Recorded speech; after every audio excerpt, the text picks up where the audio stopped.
What is happening out there, rotoscouts baseball fans? Welcome to the Friday show, gang. Made it to the end of another week. Congratulations to everybody who's still here. At least one very famous person not still here as we get to Friday. Mr. O.J. White Bronco Simpson. No longer with us. First show that we've done in a world without O.J.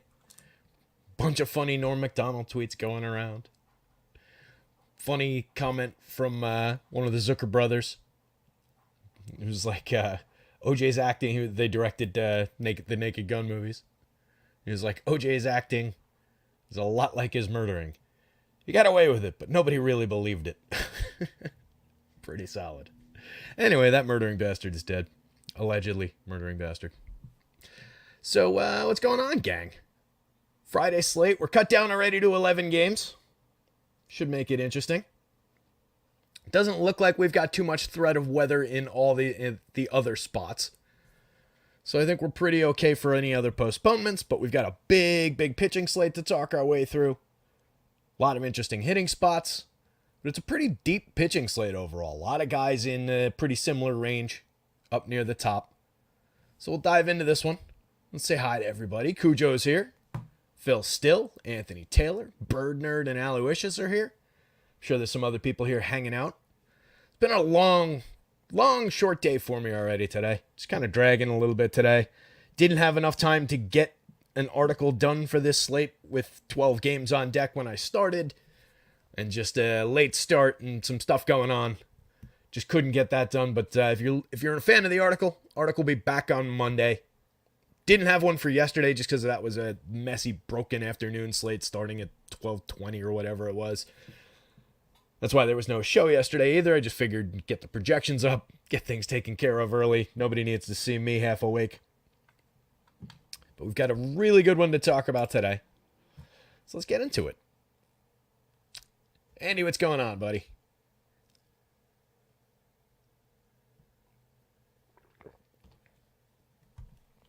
So, good place to start, as usual. Take a look at the runs board. This one's off the board already. So, Yanks at Guardians already postponed. Shame. Yanks were looking pretty strong in that spot. Devin Scott's here. What's going on, Dev? Brewers at the Orioles. There is a little bit of weather in the area in that one, but it seems like it's perfectly fine. It seems like it's going to play. It just might have some sprinkles. Maybe you get a delay, but probably not. Basically, even up game there with 4.5 runs on either side, 9-run total. That line might have shifted a little bit since I put this in earlier, but again, it's basically directional. Doesn't matter all that much. Rockies at the Blue Jays. Blue Jays heavily favored with Kevin Gausman on the mound, top-ranked overall pitcher going up against the Rockies. Hasn't been great in his first 2 starts, but a lot of faith. Rockies against a righty on the road, as we've already said a few times this year, definitely targetable, and we've seen some way worse righties than Kevin Gausman succeed against them already. Kansas City Royals at the New York Mets. It's sloppy in the New York area too right now, like rain-wise, but seems like it's going to clear by game time. Seems like they're going to play this one and not have issues. But the Mets have already missed, what are they at, like 5-6 postponed games already? Oh, Devin's Nick Creasy in the Discord. Okay. Hadn't put that together yet, Dev. Thanks for letting me know. I definitely see you in there. Angels at the Red Sox. Interesting pitching matchup there. Pretty tight line. 4.49 implied total for the Angels. 4.6 for the Red Sox. 4.6 also on the board for the Mets. The Blue Jays so far the leader at 4.94. That's about to change in the Braves game. Braves up the top of the board at 5.26. Actually, it looks like the Dodgers are slightly ahead down the bottom at 5.28 down here when we get down there. But our Braves are the current leader in the clubhouse. Speaking of which, how are you guys' Masters lineups doing? Pretty sure I'm going to have at least one guy. I only threw one in just for fun. I don't know shit about golf. But pretty sure at least one of my guys isn't making the cut. I haven't looked at the others. But I don't think I'm going to win. Hopefully you guys are doing a little bit better out there. Who is everybody's favorite pick for, like, low-owned guy guy going into the weekend. Anybody got any good weekend thoughts for the Masters? I'm sure there are some pretty good weekend contests. Cincinnati at Chicago. Oh, the Marlins, by the way, just a 3.85 implied total. The Reds and the White Sox in Chicago. Reds pulling down a pretty healthy total at 5.16. That's an interesting one. 3.95 on the other side for the awful White Sox. The Rangers 4.54 at Houston. Houston pulling a 5.06 implied total as favorites at home. Nats and Athletics, the game that everybody cares about all across the country. The kids all across the country are tuning in. I'm sure this one's probably streaming on Amazon Prime or Apple Plus or whatever, and everybody's going out of their way to watch this one. That is an 8-run total, 3.80 on the board for the Nats, 4.29 on the board for the Athletics. Look at the Oakland Athletics, found a team they could be favored against. The Cubbies at the Mariners. Pretty close game there. 8-run total on the board. 3.89 for the Cubbies. 4.19 for the Mariners. Fairly close. That would be an interesting one to talk about. Cards and the D-backs. 4.60 run implied total for the Cardinals. On the other side, the D-backs, let's round it up. We'll call it a 5. 4.99967. That'll round up nicely to a 5. Padres at the Dodgers, 3.83 for the Pods, and the Dodgers leading the way at 5.28. But we do have a lot of targetable spots. 22 teams in play, so we're going to have a few interesting, interesting spots overall. But 1, 2, 3, 4, 5 of them, call it 6 basically, at 4.9 and change to 5 plus. Some interesting spots just on the Vegas board if you want to just take a shortcut to where are the top stacks. Pitching board. So Gausman, pretty high up the board on his own. We get Max Fried against Miami, though. Freddie, a little bit challenging against Baltimore. I don't think it's quite the matchup he might have had yesterday. Severino, I really am not sure on that one. That one I don't have all that much faith in, but just made a couple effective starts going up against the Kansas City team that does have some strikeouts in it, but they've also been frisky. They've been interesting. So I think at worst, we're going to both sides that Severino spot. But at 6,800, I do think he's kind of a compelling SP2 at the worst on DraftKings, and 8,000 somewhat functional on FanDuel. Yamamoto looks pretty reasonable, but not necessarily for the money, just compared to the other guys that are around him on the board. There's a lot more favorable spots. It's not the greatest matchup going up against San Diego. Brendan Pfaadt I like. Waka is a little bit low faith. The Mets are pulling good home run marks. Not the best overall projections. Waka's kind of in the middle. I'm not sold on that side of that game either. And it could be an all four sides on deck game with Casey and the Mets, and then watch that get rained out. Andrew Abbott, pretty good spot against the White Sox. Jake Irvin is extremely cheap against the Athletics. That's not completely off the board at 5,200. He projects out okay. It's the Athletics. They're going to push decent projections toward pitchers. Tanner Houck, definitely interesting against a relatively weak Angels team. On the other side of that one, Reed Detmer's going up against a Red Sox team that almost certainly isn't going to have Rafael Devers in the lineup tonight. And then we've got the questions, I guess, about the Red Sox quality overall against lefties. Although, as we looked at the other day, when people were on that spot, we don't really sweat that. I think it was overblown the other day, and maybe people stopped talking about it. But Detmer's, I think, is on the board. It's just 9,400 where he lands projection-wise. Not all that competitive with a lot of these other prices up above him. At 83, he's just kind of in the mix with a lot of these guys. It's a little bit just closer salary-wise where he lands. But I also think he could outperform this projection. And we're not far off when we're talking about 26 here and 29 there. It's not a gigantic gap. That's what I mean when I say it's a deep pitching slate. In the middle of those guys, we had Blackburn, who's okay, going up against the Nationals. We could see a decent Paul Blackburn start. I like him a lot better at 76 on DraftKings than at 9,000 on FanDuel. Tyler Wells, capable enough for the money, not a bad mid-range option. Bryce Miller, I like a lot, but I don't like the matchup against the Cubbies. King, similar to Miller in that I think a lot of the stuff, I think he's going to have some very good starts for DFS. I just don't want to throw Michael King into the Dodgers, really. Wicks could pick up some strikeouts against Seattle. Schmidt's off the board.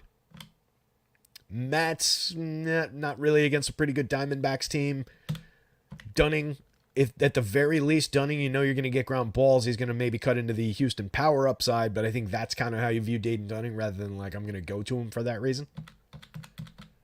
Rogers, France, Flexen, Feltner, Carrasco. Carrasco's off the slate, but rest of those guys round things out, as you can see, a lot less playable looking. So it is a deep pitching slate.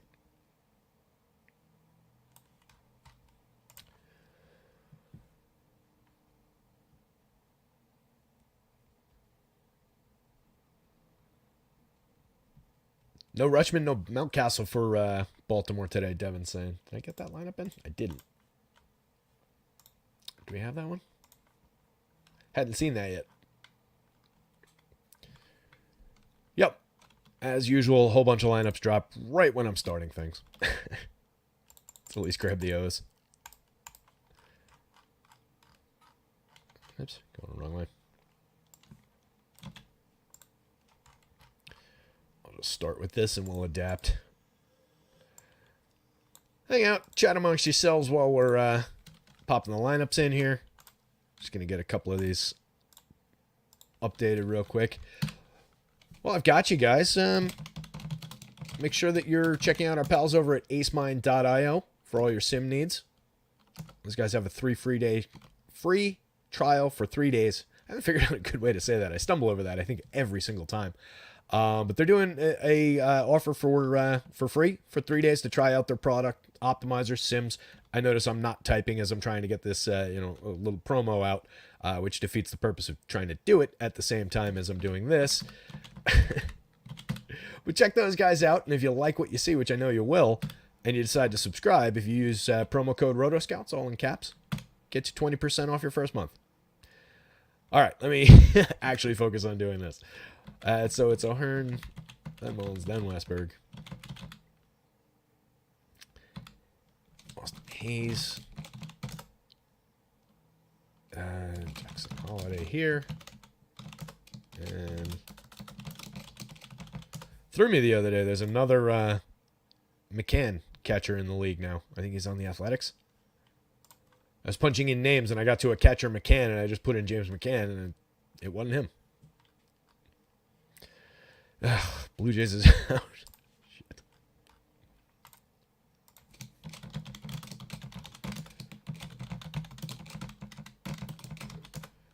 So who's winning in the who in the chat has the best Masters lineup going? Anybody got an actual good sweat going into the weekend for the Masters?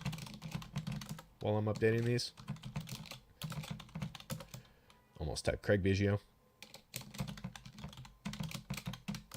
Oops.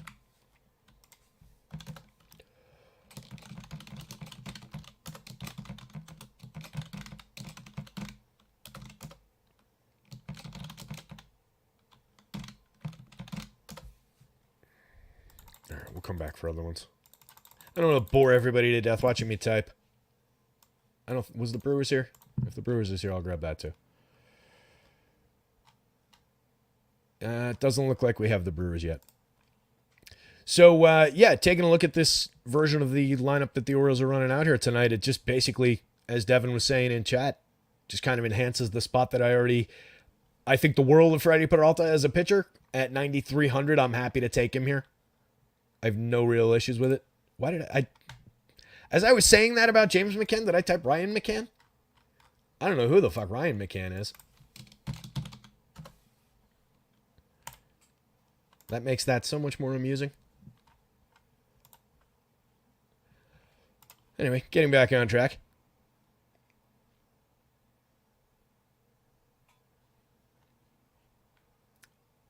Yes, Christopher, there is a promo code. The promo code is rotoscouts, all caps. Christopher's got a good one going, a few good ones going in the Masters. Nice.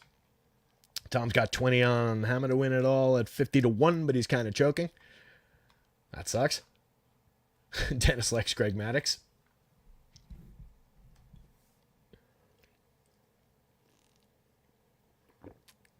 All right. So yeah, Freddie, at 9,300, the price is fine. The projection is all right. He's a little impacted by the Orioles' quality.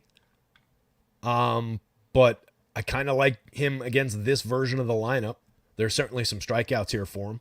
We'll ignore Ryan O'Hearn's 6.1% and focus on the other guys. Even with O'Hearn in there at 6.1%, a 14.3 out of McCann, and Westberg at 16.3, you've got Jackson Holliday pushing it up with a 50, of course, over 8 plate appearances.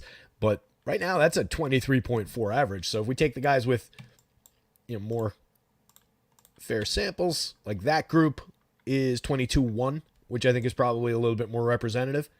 O'Hearn has been out to a great start at 6.1%, 15.2% walk rate, but he struck out 22.3% of the time in his breakout season last year. I don't think he's necessarily cut it by this kind of an extreme.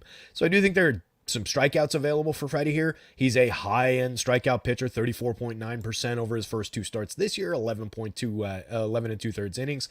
Last year, 30.9% over 165 and 2/3. Freddie's one of the better strikeout pitchers in baseball, so I think you can definitely go here.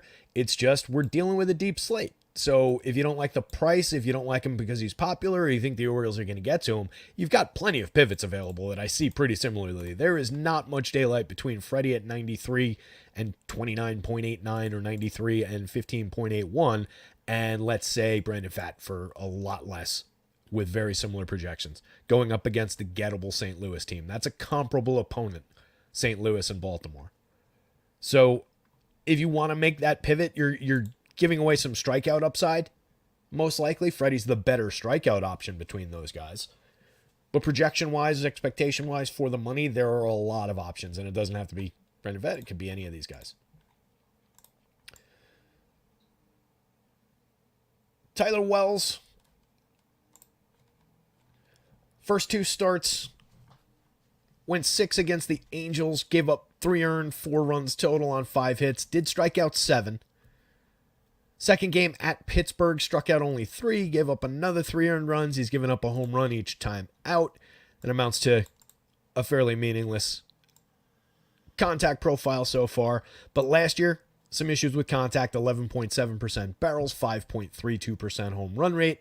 The ERA was fine, but the xFIP was a little bit more revealing. The strikeout rate was pretty decent, 24.9%, 11.1% swinging. He's got a little bit of upside for sure. I don't love the matchup. I think the Brewers have a little bit of talent, but there are some strikeouts here.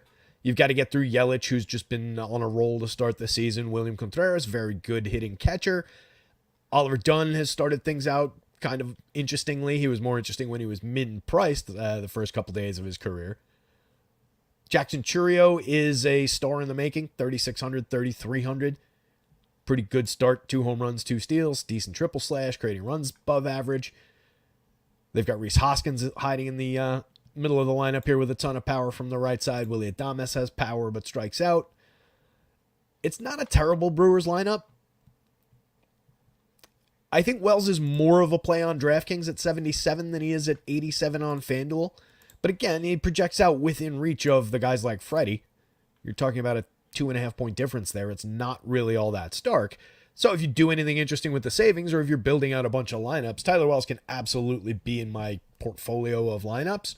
It's just not really a priority spot for me on FanDuel. If you're looking at that as an SP2 price on DraftKings, then I think he's definitely in play for that board. There's enough upside there. Freddie's first 2 starts, by the way, 6 innings against the Mets, struck out 8, gave up a run on a solo home run, and then 5 and 2/3, struck out 7 of 24 Mariners, gave up 3 runs to them. He can get dinged for runs from time to time, but the strikeout upside is elite for Freddie on most slates. If I'm stacking either team, I would probably use the Brewers to target Tyler Wells more than I would use the Orioles to target Freddie Peralta. If I'm going that direction, Dunn is still very cheap at 34.26. He's got multi-position on FanDuel. He's at 250, 314, 406, creating runs just 1% below league average with a home run and a stolen base on the board. If he's leading off, it's not a terrible option to bolt on ahead of these guys. Contreras is a great catcher option on most slates. He hits second most nights. Anytime you're getting a plays everyday type catcher with a really good bat who hits up lineup, he's not necessarily Adley Rutschman, but he's a very good, proven hitting major league catcher. 364, 431, 591 out of the gate at 227 ISO, creating runs 76% better than average. Last year, 291, 369, 459 with a 125 WRC plus, 17 home runs. Very good hitting catcher. Yelich has 5 home runs and 2 steals already. We've already used the Christian Yelich is not as dead as the rumors might have suggested over the years thing several times, I think. Low strikeout rates, just excellence across the board for Christian Yelich. Still hits the ball extremely hard the last few seasons, so the home run's not really that much of a surprise. He hit 19 last year, 278, 370, 447. Still created runs 22% better than average. He was 11% better than average for run creation the year before that. Makes a ton of plate appearances, steals bases, creates runs. Kind of what we want from a 3-hitter in DFS. And he's under $5,000 for Christian Yelich on DraftKings. Is a very good price. $3,900 on FanDuel is a little bit more in the territory that a player like him should be. Adames, pretty cheap. $4,100 on DraftKings, $3,000 on FanDuel, and 8.77 in the home run model. He's got 2 on the season. It's a low-end overall hitter. Not a ton of bat-to-ball skills. Does draw walks. Does get himself in a full season. 109 WRC plus a couple years ago. He's okay. If you're stacking this team, I would include him. He's not my favorite bat, obviously, in this lineup. Sal Frelick doesn't hit with a lot of power, just a 2.6% barrel rate, 23.6% hard hits. Decent bat-to-ball skills, can steal you a base. Just kind of miscast maybe a little bit in like a 5 spot in a lineup. I think it's where he belongs because you've got to play Turang down here. You need these guys. You need Yelich up here. So you could argue that Frelick and Dunn could switch places, but you're not really gaining any ground lineup-wise out of that change. But if nothing else, he maybe resets the table for Rhys Hoskins, Jackson Chourio. Hoskins has a pair of home runs already, 212 ISO, 106 WRC+. Chourio out of the gate with 2 homers, 2 steals, 282, 326, 462. Still only costs $3,600, $3,300. DraftKings behind on that price as well. Turang's off to a good start. 7 stolen bases already. This team runs a decent amount too. Not a bad steals group for steals. So Turang's playable at the bottom. Joey Ortiz out to an okay start, creating runs well above average in 24 plate appearances. A playable piece for $2,100, $2,200, multi-position eligible on FanDuel if he's in there. If you're going to the Orioles side, you do get cheap Jackson Holiday down toward the bottom, shortstop and second base on FanDuel, second base only on DraftKings, so they cleared the positional conflict with him and Gunnar Henderson up finally, which is good. You've got Westberg in here with triple position eligibility now on FanDuel, second and third base, so you can play all those guys together if you want to on both sites. It's one approach to lineup building. You're getting a little bit of spread. Like these two guys are closely connected. This Holiday wraps back around to Henderson. So if you wanted to look at it as probably don't get that many people that are going to play all 3 of those guys together just because it's annoying to do positionally with 3 guys with shortstop eligibility, middle infield, and so on. You do have to burn third base on Jordan Westberg, which I don't love about it. He's got 2 home runs, though, a stolen base. He's creating runs 25% better than average. They're just fairly affordable. Like when you're using those guys to average Gunner's salary down, Gunner's very, very good. Holiday is the top prospect in all of baseball. So you're getting a decent 3-man there that might not be the most natural thing for people to build, might not be the most natural thing that an optimizer lands on. And then you've got good pieces around them, of course, even in the the downgraded version of this lineup. Colton Cowser, over 26 plate appearances after absolutely destroying spring training. He's got 2 home runs, a stolen base, a 287 WRC+, a 458 ISO. Santander, great power hitter over the last few seasons. He's got 3 on the board already this year. Triple slash is pretty weak with a 216, 226 on the front end, 83 WRC+, but we know we can buy home runs with Anthony Santander, and he's not expensive. He's never the most popular Royals choice. Ryan O'Hearn had a huge year last year and is continuing it out of the gate.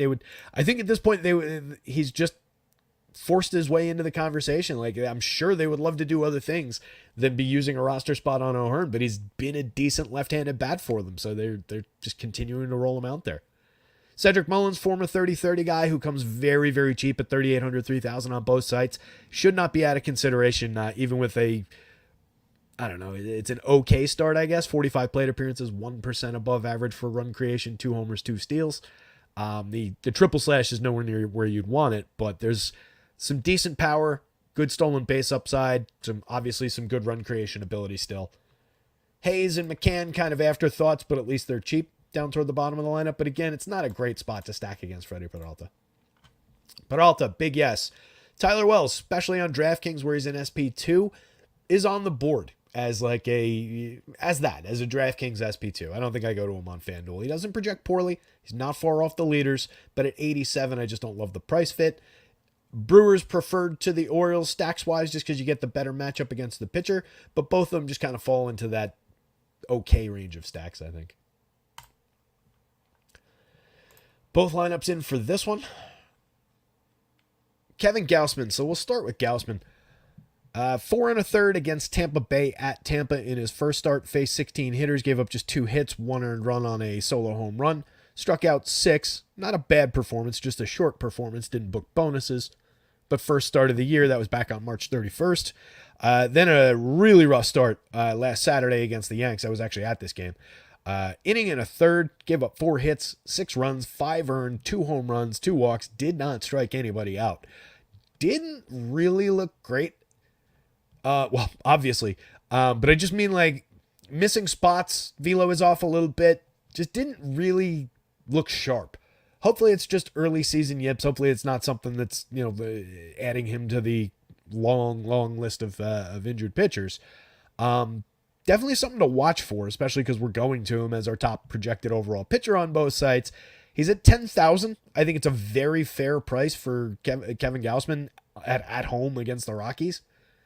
Spots don't get much better than this. So it's a pretty killer price that he didn't go higher. That's probably a little bit because of the bad start, but we've got plenty of reputation to work with Kevin Gausman. Last year, for example, 3.16 ERA, a 3.22 xFIP, a 31.1% strikeout rate, 12.9% swinging strikes, 29.6% CSW. Gave up a few barrels, gave up a little bit of pop, 2.49% home runs. The launch angle isn't tragic. It's not, extreme ground ball oriented, but it's also not extreme fly ball, so it's not extreme home run. He's managed to do that over each of the last couple seasons. This one we obviously ignore because we're talking about 3 home runs over 2 games so far. One of them was to Judge. It was the first inning of the game last Saturday. Soto walked. Judge blasted a home run, his first of the year. Forget who they hit the other one. The other one was a cheapie. I think it was Stanton for a Yankee Stadium home run, a cheapie. To the point where they reviewed it for fan interference. So we can already call it just 2 home runs. Because that one, a lot of parks. I didn't check it, but I'm sure it wouldn't have been out of a lot of parks. Point being, Kevin Gausman, assuming everything's okay, this is an elite spot going up against this Rockies team. Tovar, McMahon, Chris Bryant, Elias Diaz, Nolan Jones, Eleodors Montero, Brendan Rodgers, Michael Toglia, Brenton Doyle. Coming in so far early season with an average WRC plus of 70. So on the average, this team has been 30% worse than average creating runs. That's not good. That's with a 164 so far for Ryan McMahon, who's off to a pretty decent start. 2 home runs, 383, 464. 2 home runs, 383, 464, 553. Screwed up my enunciation there. Pretty decent start for McMahon. Always a better option at Coors Field. And throwing him up against Kevin Gausman, I don't love the spot. McMahon struck out at a 31.6% rate with a 10.8% walk rate last year. If Gausman's off, maybe he's able to work some walks against him, but we're talking about feeding some strikeouts to the machine here. This is also a 27.7% strikeout rate this year for this team, 28.5% for this version of the lineup across all of last year. There are strikeouts on board for Kevin Gausman tonight. Tovar, out to a good start, kind of fulfilling his promise a little bit as a prospect. 15 home runs, 11 steals over 615 last year, but disappointing on the whole, 70 WRC plus. Didn't really become the player he was supposed to be, but the counting stats were all right. Out of the gate this year, 53 plate appearances, 2 homers, a steal, 208 ISO, creating runs 42% better than average on this awful team. That's an accomplishment in and of itself. Chris Bryant is halfway to the Mendoza line. 47 plate appearances, 100, 234, 175. He's carrying a 13 WRC plus. He has 1 home run. he is making me regret saying that I believe that Chris Bryant is still in there somewhere so far. 2,500 is extremely cheap on FanDuel. Just doesn't look like he's there yet. This might be one where I'll let it sit for a little bit, and then we can go back there in a couple of weeks and see if it's working for us. I typically want to be early, but I also don't want to waste shares just chasing a guy who's lost right now and not against Kevin Gausman without a lot of support in the lineup. So Bryant, yeah, maybe he does something. That would be great for him. Hopefully it would be a sign of him getting started, but probably not going to be in my lineups. Elias Diaz, very cheap, 41.26, but he's cheap for a reason. He's in a bad lineup going up against a really good pitcher. He's all right. He's an okay individual. He's an okay catcher, but I wouldn't one-off him. There's probably cheaper spots that we'll like better as we look around for DraftKings catchers. That said, he's out to a good start, 324, 351, 412, 4% below average creating runs, but a lot of that's probably not his fault. Nolan Jones, 5,000, 2,800, pretty fairly priced for his talent, but off to a bad start as well. That's true for all the rest of the guys in this lineup until we get down to Brenton Doyle at the bottom of the lineup. 283, 327, 500 for him. He's 10% above average creating runs. If you're inclined to take a flyer on the Rockies for some reason, maybe that's how you do it. Just look at the positive run creators so far and go, I'll take Brenton Doyle as a wraparound to Tovar and McMahon, and I'll get out of here with a cheap 3-man that nobody's going to play. That might be the best approach to the Rockies. I do think Eleodoro Montero's got a decent bat, a lot of power lurking in there that we saw in the minor leagues. Haven't really seen in the show yet. Brendan Rodgers, probably time to just finish writing him off, sign off on the write-off sheet, whatever you do. Michael Toglia, also a little bit of power that we haven't seen too much of. 3 home runs on the board this year with a 360 ISO, 160, 192, 520 with a 73 WRC plus, though. Very infrequent. On the Blue Jays side, they're going up against Ryan Feltner. 7,000 for Feltner, 5,600 on DraftKings. First 2 games for him, he had a 10 strikeout game against Tampa Bay that was in Colorado. That's a really ridiculous performance. Gave up 2 hits, 1 earned run, walked 2 in that one. Faced Arizona at Arizona in his first start of the year. Pitt went 5, gave up 3 earned, 5 total runs on 5 hits, struck out 4, walked 2. That's more along the lines of expectation for Feltner. Last year in 43 and a third, an 18.9% strikeout rate, a 13.9% walk rate, a 5.82 ERA with a 5.30 xFIP.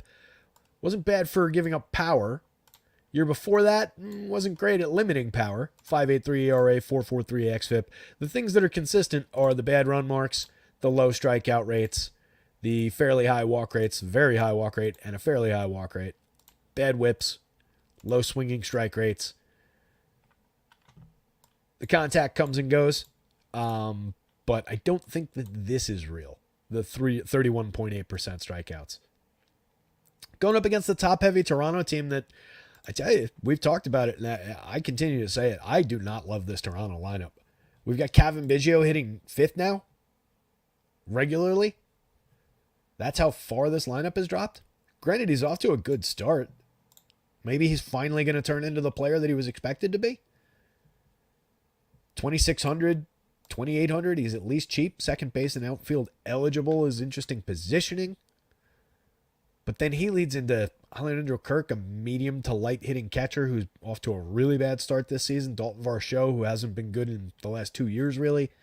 Connor Falefa and Kevin Kiermaier, who are sub-replacement level at the plate, but decent defenders. Connor Falefa, 313, 389, 375. 1 stolen base, creating runs 31% better than average over 36 plate appearances. Fine. We can continue, hypothetical person that I'm talking to disagree about whether or not Isaiah Connor Falefa is a decent hitter. He might slap hit enough to get to 280, 260, somewhere around there, kind of an average, but he has no power. He can steal a base every now and again, but sub-average offensive player. So we're really dealing with 4 to 5 man top-heavy lineup here. They've got 3 excellent guys at the top who are all kind of cheap for who they are. Springer for 45, 3,000. That's kind of a bargain against Ryan Feltner. Vladdy for 52, 32 is a bargain against Ryan Feltner. Bo Bichette at 48, 29. Bo Bichette not even 3,000 against Feltner. Justin Turner is the most expensive Blue Jays hitter on the FanDuel slate. That should say a lot about how discounted these 3 guys are. that 247-year-old Justin Turner is the most expensive guy on the team. Blue Jays are good for value. At the very least, you've got a couple multi-position options. You can string together that four-man with just Springer, Vladdy, Bo Bichette, and Justin Turner off the top on FanDuel for 31 apiece, 12-4 total. On the DraftKings slate, if you include BGO and just straight line it, you're at 4,200 apiece. It's not that bad. If you went with Kirk, it's not all that much higher. Say you went with BGO and Kirk instead of Turner, 4,100. It's a cheap lineup to get to. I just don't really think much of like this entire part of the lineup. And it's not just like a lack of run creation, a lack of driving guys in. It's also like it becomes a lack of just continuing innings. You've got a sequence in baseball. You know, in amongst the big knocks, you got to be drawing walks. Got to be getting on base. Yes, Kiner Falefa is doing those things. I know. So, Blue Jays maybe at the top end for value, but it's a little bit tough. Feltner, I don't really buy it. You know, with the big strikeout start against Tampa Bay. 5,600 is very, very cheap, though, and we don't think all that much of this Blue Jays team. So I'm going to say Feltner is uncomfortably on the bargain bin DraftKings SP2 value board. I don't really have much faith in it, but he's probably the cheapest guy that would qualify for any kind of... I mean, you can see it right here, right? He's at the bottom of the board. It's just because he's 5,600. And keep in mind, he did strike out 10 Rays the other day. Jake Irvin at 52 projects out 4 points better. Much better opponent for Irvin going up against Oakland. Better ballpark. I don't love him all that much more, but he projects a few points higher. So the Kevin Gausman on his own, on an island, on a plateau, whatever you want to call it. Major, gigantic yes for Gausman against this Rockies team. If he fails here, then we will talk in stronger terms about maybe something's up with Kevin Gausman this year. Blue Jays bats kind of a no, except for, maybe some top end. They are very cheap, so they're an easy enough value play to get to, and I don't think that much of Feltner. So kind of a no, as I'm talking it through from that perspective, becomes a DFS yes, a little bit, but not that much enthusiasm. And then Rockies, you're going to it for bad reasons about just, wanting to be contrarian with a bad team, I think. Royals and the Mets. I think we got the Mets lineup. Probably have all these lineups by now.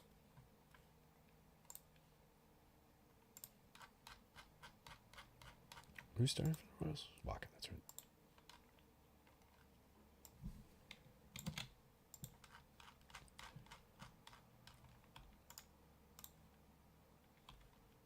And the actual lineup is Nimmo, Marte, Lindor, Alonso, Beatty, Alvarez, McNeil, Stewart, and Bader. Perfect.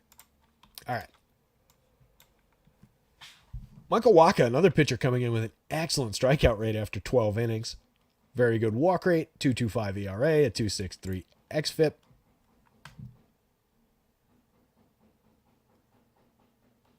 I can't tell if this person's knocking on my door or on the wall in the hallway. Oh, they stopped. So Wacha in his first start faced the Orioles, went 5, struck out 5, allowed 3 runs on a home run, walked 1, but a decent start, 3 hits in 5 innings. Second start, even better. It was against the White Sox, so we're going to kind of grain of salt it. Really bad White Sox team. Faced 23 hitters, allowed 2 hits, struck out 8 in 7 innings. Solid performance. Got the win bonus, got the quality start bonus. For 8,900 on FanDuel, 8,500 on DraftKings. I don't think the prices are necessarily far off the talent. 3.22 ERA last year, 4.47 xFIP, a 22.4% strikeout rate, 20.2% over 127 and a third the year before that. When he's healthy and on the mound, Wacha is a slightly above league average pitcher. Like, you get decent run performances out of him in terms of ERA, xFIP, expected numbers, Sierra. You get okay-ish, average-ish strikeout rates. It's strikeouts where he's a little bit more average although those run marks aren't like crazy high above average. I think he's a good major league pitcher. It's just I don't know what his DFS upside necessarily looks like, and these Mets are topping out pretty decently for power against him, especially with Alonso and Francisco Alvarez, who I took for today's home run pick, pushing the numbers up at 14.37 and 10.85 respectively. We also get Lindor in there at 9.56. He's just been awful to start the season. And then we get a couple interesting bats like DJ Stewart from the left side, 7.69. Brett Beatty on the left side, 7.31, out to a pretty decent start. Nimmo, even Starlin Marte is more than halfway to the magic number. So I don't know if I don't know that I want to pay for Waka today. He ranks out fine, but it's just this price is, he's the same as a lot of these options. So I don't know that I'm targeting the Mets.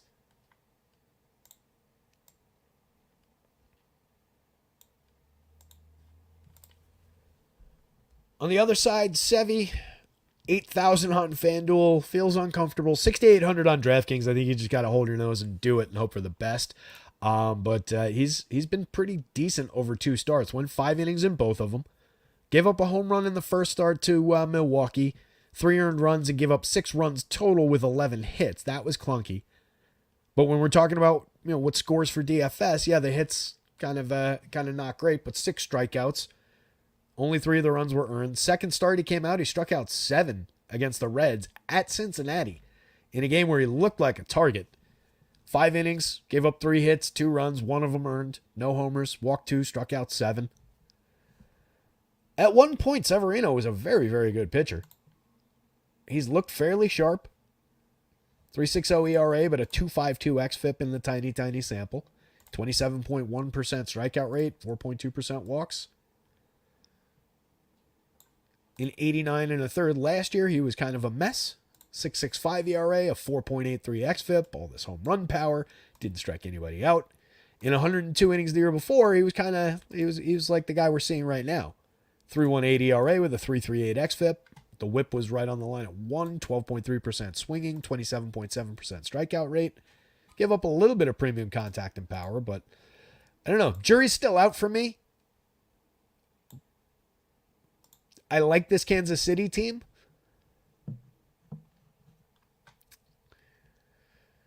Dangling over a pit of vipers, got to get it right. I probably choose Kansas City over Severino, but it's maybe closer than I might have expected initially.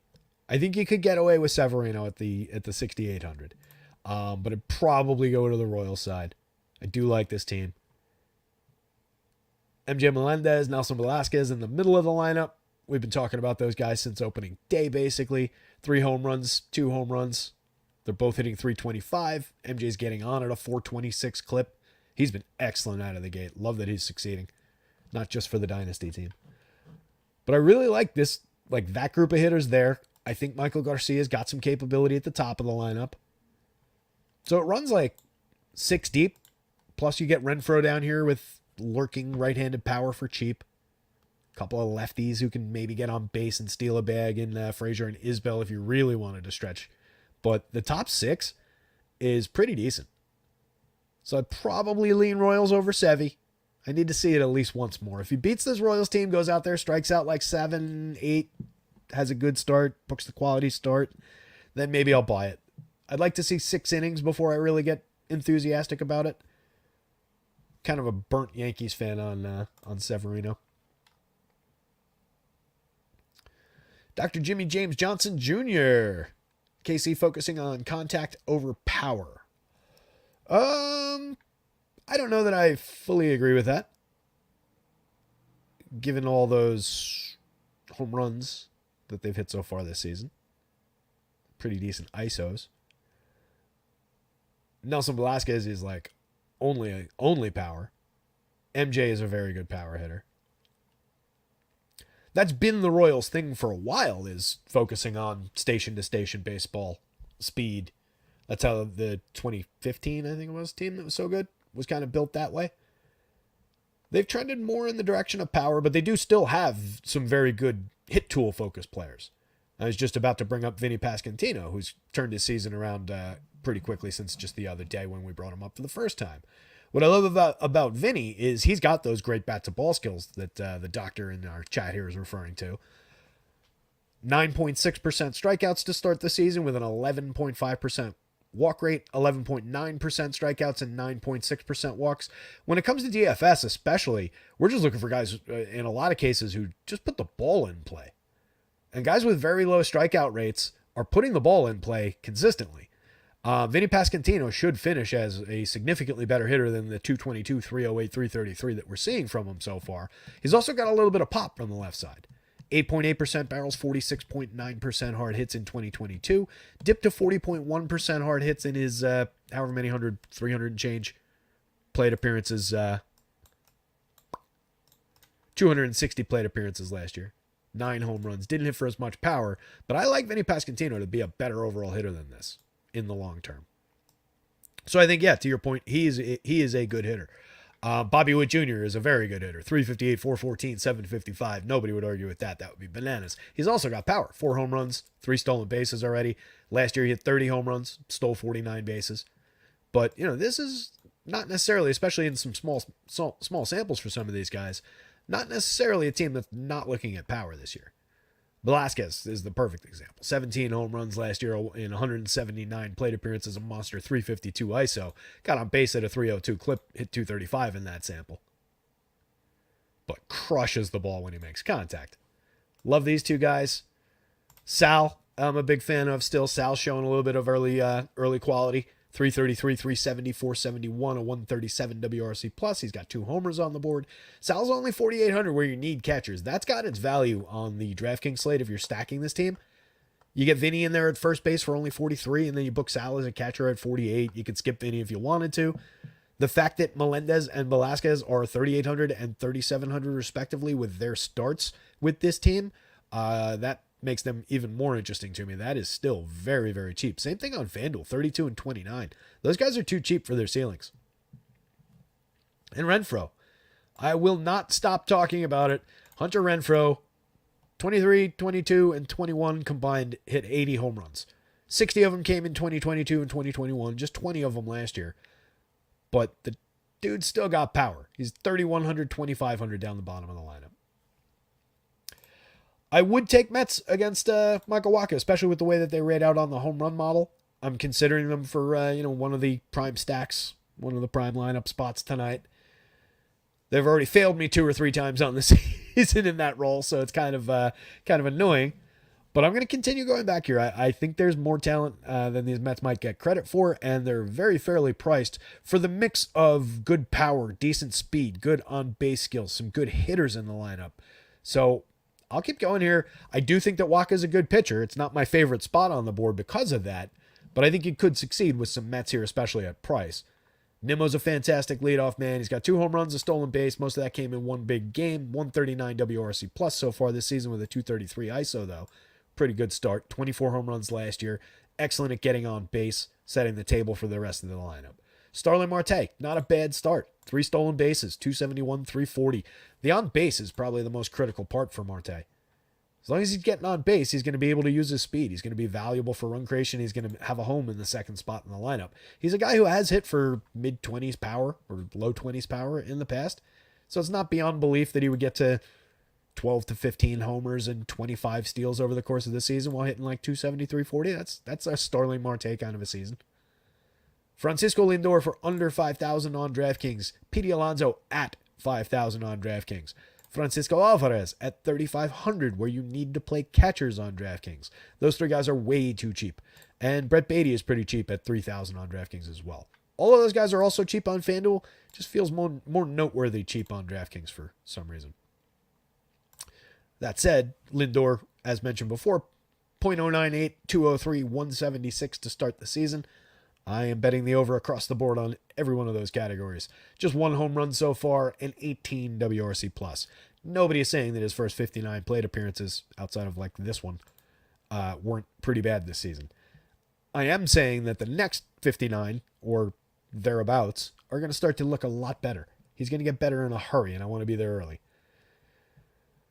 Alonso, major source of power. premium contact, one of the highest marks of the day in the home run model, and he's way too cheap. 3,000 is too cheap for Pete Alonso. The guy's led baseball in home runs since he came into the league in 2018, 19.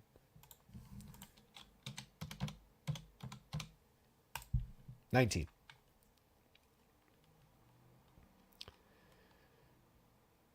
$53 and 693 that year. Hit 16 in the COVID season in 239. Hit 37 in 21, 40 in 22, 46 last year. 3 on the board this year. Cost $3,000 on FanDuel, $5,000 on DraftKings. Brett Beatty, I like the bat. Left side of the plate, 43.4% hard hits was what we were kind of clinging to from last year. Wasn't great last year in his sample, but 48 plate appearances this year. He's got a homer on the board. Getting on base at a 354 clip is great. Not hitting for a ton of power yet, but I believe that it's there given the hard hit rate. 311, 354 on the front end, I'll take for now. He's at least been effective at a fair price in the middle of the stack. McNeil, slap hitter that I don't really like, kind of balls and batting average on balls and play dependent. DJ Stewart, I think, is a little bit more interesting. Got a little bit more power at the bottom of the lineup. Not nearly the hitter that McNeil is if we're looking for base hits, but definitely a guy who can put up a bigger DFS score in one plate appearance most of the time. McNeil's not incapable of hitting home runs. He's got 1 on the board already this year. He had 10 last year, 9 the year before that, but not nearly the home run hitter that DJ Stewart potentially could be. Harrison Bader, kind of an afterthought for me at the bottom of the lineup. So I do think this is kind of four cornersy. Waka is playable for sure on both sides. The Met stack is playable against Waka for value on both sides. They're just cheap, and there are a lot of talented guys in that lineup.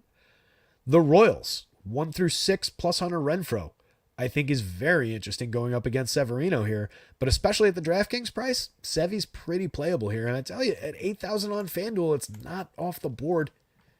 Given who he was before injuries, given what he's done over the first 2 starts where he's been at worst capable. On FanDuel, I worry about that 6th inning. Since he's only gone 5 in the first 2, since the Royals, again, kind of frisky. Do they throw him back out there if we're facing Bobby Witt to start the 6th inning? Probably not. So that's where I worry a little bit, even at price on FanDuel. A lot less of a concern on DraftKings. So 4 corners game there.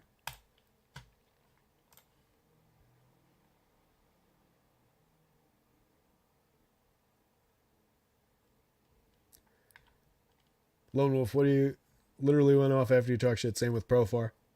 2 hits yesterday, home run. You clicking on McNeil.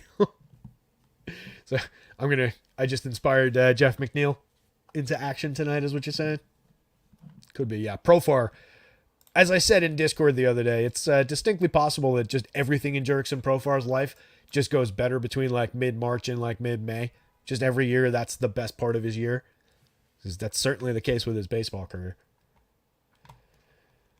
We have the Sox lineup. Sox most likely going to be without Rafael Devers tonight. Might end up on the injured list. They called Bobby Dahlbeck back up. Doesn't look like they've confirmed the lineup on Labs. Let's see if we've got it on Underdog yet. So just problematic for the Red Sox. Anytime you're taking one of the better bats in all of baseball out of a lineup, it's going to have its impact. But we looked at some of these lefties the other day. And Jarren Duran, pretty decent lefty-lefty. Tristan Casas, pretty decent lefty-lefty. Yoshida was decent lefty-lefty last year. Off to a rough start lefty-lefty this year. David Hamilton, forgive me, I didn't look at. Bobby Dahlbeck, tremendous right-handed hitter. Costs the dead minimum on the FanDuel slate. You guys know I love Bobby Dahlbeck. He's made 9 plate appearances this year. He is 0 for everything. A negative 100 WRC plus over his 9 plate appearances. He struck out in 6 of those plate appearances. So Bobby Dahlbeck is cut out of similar cloth to Joey Gallo. They're similar guys.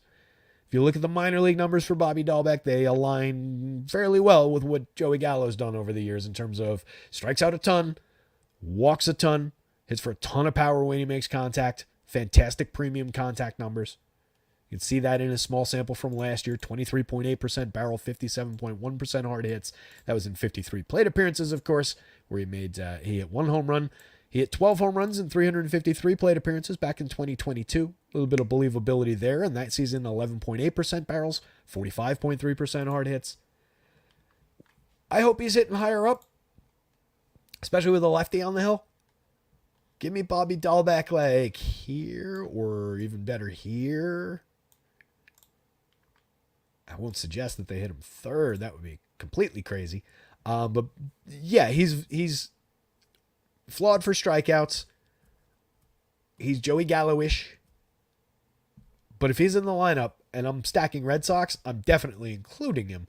And I'm including him above Connor Wong, David Hamilton for sure, probably Yoshida, given questions about the lefty and just the DFS upside lies more with Dahlbeck on most nights than Yoshida in the same way, for home run hunting. Top of the lineup is excellent. Duran, again, has been very good lefty. 1 home run, 6 stolen bases already overall, creating runs 29% better than average overall. Tyler O'Neill can pound a lefty. 6 home runs already on the season. He's been one of the best hitters in baseball to start the season. A couple seasons ago, tremendous year for home runs and stolen bases. I think I took it. Yeah, it's buried in the other ones. I won't unhide those cells. But O'Neill's got plenty of power. He's got a little bit of underappreciated speed. He's just off to a killer start. So I love Tyler O'Neill. I love the spot in the lineup if he's hitting second. 5,000 is pretty cheap on DraftKings for what the ceiling looks like. 3,800, probably correct on FanDuel. Casas, 4,500 is cheap. 2 home runs on the season, 260, 339, 420, 111 WRC plus. Not sweating the lefty really. Detmers is a talented lefty. I know I didn't really get into him specifically. Had a great start the last time out against this Red Sox team. That was in Los Angeles. Struck out 12 of these Red Sox. 3 hits. Gave up 1 earned run. So it's a revenge spot for Boston. 7 strikeouts the game before that. Gave up 2 hits, 1 earned run, 5 innings against at Baltimore. So he's dominated the AL East in his 2 starts early in the season. We're going into Fenway tonight. I like the Sox chances to get him back. Obviously, the 45.2% strikeout rate probably not going to hold up for Detmers. Last year, though, 26.1%, 4.44 ERA, 4.27 xFIP, walked too many, a little bit of a high whip, but good for swinging strikes, can punch his way out of trouble in a lot of cases, doesn't get nailed for power too much. Both these years were pretty decent for power. Improved the strikeouts last year. Pushed the swinging strikes up a little bit last year. Run numbers about the same. So all in all, Detmers is a good lefty. 9,400 on FanDuel, given where he projects competitively with everybody else on the board. Not the best choice in my mind. At 83 on DraftKings, you could probably go there. He's at least a little bit more on the board, I think, on the DraftKings slate, but you can see where he dips to. He's all the way down here. Not my favorite option. I'd probably rather draw shares of Tanner Houck on the other side, especially just given the difference in opponents. But Houck has been great against this same Angels team in his last start. He went 6, allowed 4 hits, 2 walks, struck out 7, no earned runs. He also blanked the Athletics in the start before that. 10 strikeouts for him, gave up 3 hits, faced 21 hitters, didn't walk anybody. So 2 fantastic starts out of the gate for Tanner Houck. He did benefit from facing the Athletics and the Angels, but he's facing the Angels again tonight. You could say the same thing, obviously, for Reed Detmers, again, who did just strike out 12 of these Red Sox. It's interesting how do you choose to contextualize things. You can make data show whatever you want. 84 for Houck on DraftKings, still a very good price. 95 on FanDuel, that's kind of uncomfortably expensive. It's just another one that, like, why am I paying 95 for Houck when I could have, well, maybe not Severino, but like Brendan Fate for 85, Walker for 89, Max Fried against the Marlins for 88. I think a lot of Houck. I think the start is at least somewhat real. Maybe not the strikeout rate at 37.8%, but I think he is a good pitcher. Also good at keeping the ball down and checking power. You can see the impact that he has on the home run marks. Even Mike Trout in the heart of the lineup, just halfway, not even to the home run, to the magic number for home runs. Houck is very good at limiting launch angle, limiting power, keeping the ball on the ground. I just don't love that FanDuel price. I think he's much more effective for DraftKings shares. I would play him on FanDuel. In 150 lineups, I'd have a fair percentage of him. If he's low owned, I'd try to get over the field. I think that much of him, but it's a little bit tough at that FanDuel number. I really don't like this Angel stack. I'll take my Mike Trout shares where I get them. 3,800 is probably 200 too cheap on FanDuel. Just lock Mike Trout in for the season at 4,000. 5,900 is probably correct on DraftKings. Trout's got 6 home runs, and he's just destroying baseballs so far. 477 ISO is ridiculous. 233 WRC plus. So with like no help in this lineup, Trout is 133% better than the average player for run creation. That's pretty good. Anthony Rendon is 75% worse than the average player for run creation so far this year, and I'm surprised it's that high. 4 runs scored, a stolen base, a 150, 227, 200 triple slash, a .050 ISO. Why not just retire? Nolan Shanuel, pretty decent lefty bat off the top, but out to a pretty rough start at .065, 268, 161 with a 42 WRC plus over 41 plate appearances. Taylor Ward's got a little bit of right-handed power. He's overpriced on FanDuel, fairly cheap at 4,300 on DraftKings. I think Ward is fine if you want to stack like a mini Angel stack on DK and go like Trout Ward plus one. I think Ward would be the most natural next man. On FanDuel, I don't know that that's true at 36.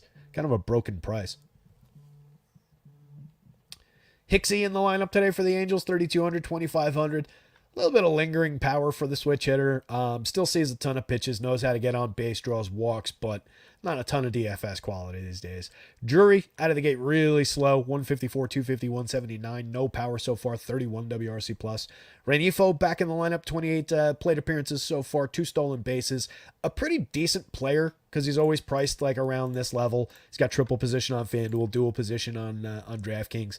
Never the most popular guy. So a sneaky guy in the Angels lineup when they're in good spots, but they're not going to be in that many good spots this year, and I'm not stacking them in this spot against Tanner Houck. Logan Hop does have power. 1 home run on the board this season, a 176 ISO, 181 WRC plus. Good contact profile in a limited sample last year. Zach Neto hasn't really done all that much to justify any shares. Did I stall long enough to get the Red Sox lineup by any chance? Be nice. I would love to know how they stack this because Pablo Reyes is also banged up. So he might not be in the lineup, which I think would then have to insert Bobby Dahlbeck higher up. But again, to go through the Sox real quick, I have no issues with the premium lefties, Casas and Duran, lefty. Devers would qualify for that if he happens to somehow be in the lineup tonight, but I'm not expecting him. Love O'Neill. Yoshida is fine to playable, but might not be the best choice in this situation against this lefty. Rafaela is cheap. Hasn't really done all that much yet, but is a fairly highly regarded prospect. Wong, just kind of an is who he is catcher. He's cheap enough. Does have a decent contact profile from last year. It didn't really result in that many home runs. I think it was 8 or 9. 9. But he's a moderately playable catcher if you're going to this team. But for me, I'm looking for Duran, O'Neill, Casas, Dahlbeck probably as a 4-man, and then extend it to one of these 3 probably, if they're, depending on who's in the lineup. So both pitchers are on the board, and the Red Sox stack is somewhat on the board. Yanks is canceled. Postponement in Cleveland. Braves and the Marlins. Let's see what you guys are chatting about.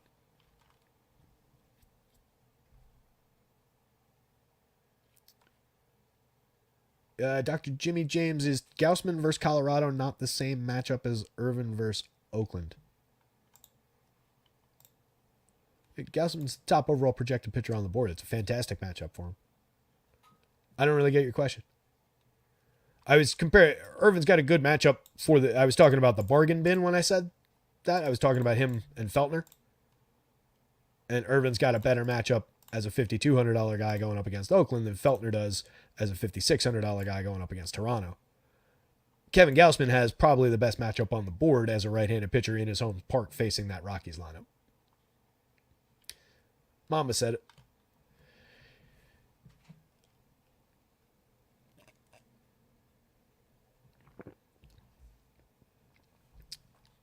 I think that's tied for the league lead, the 6 home runs. I think Trout's also at 6, right? Does Mookie have 6 yet? Mookie had 5 like the first week of the season.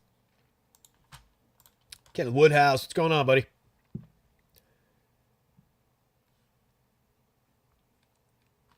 Dennis 4G, tremendous. I don't think that word means what you think it means. I don't know what that's in reference to.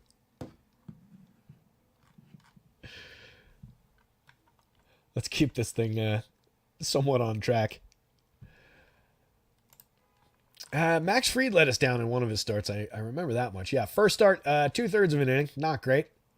Faced 7 hitters, gave up 2 hits, 3 earned runs, walked 3, struck out 1. Second start, that was at Philly. Second start against Arizona, 4 1/3, faced 25 hitters, gave up 10 hits, 8 runs, 7 earned, a home run, a walk, struck out 5.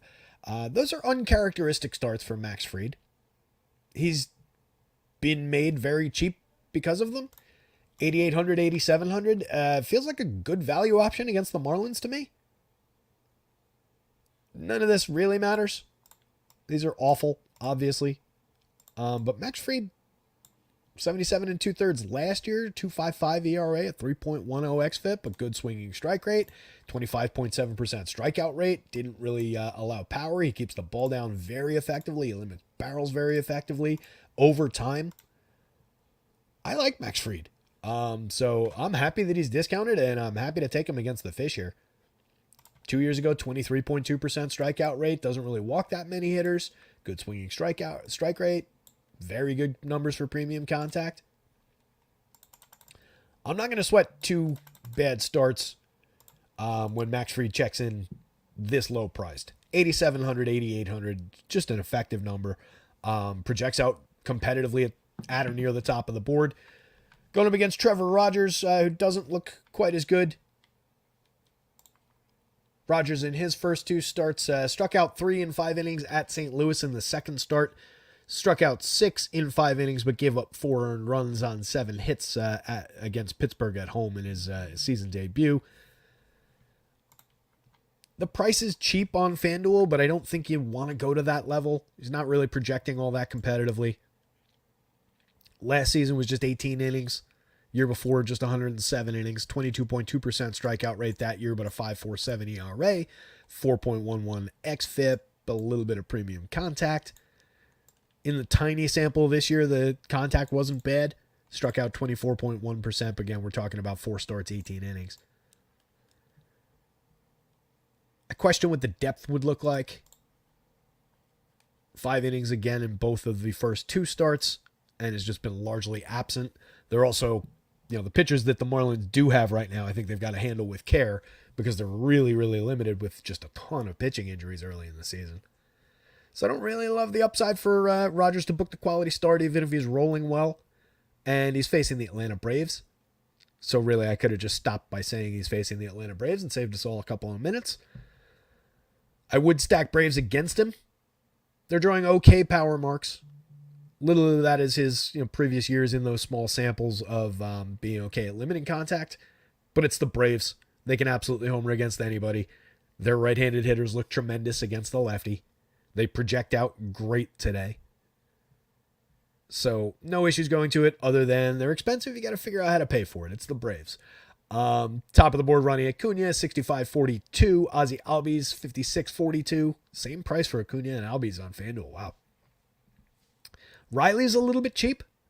5,400, 3,800. It's not a bad start. 277, 333, 489, 213 ISO, a 123 WRC plus. He's got 2 homers on the board already.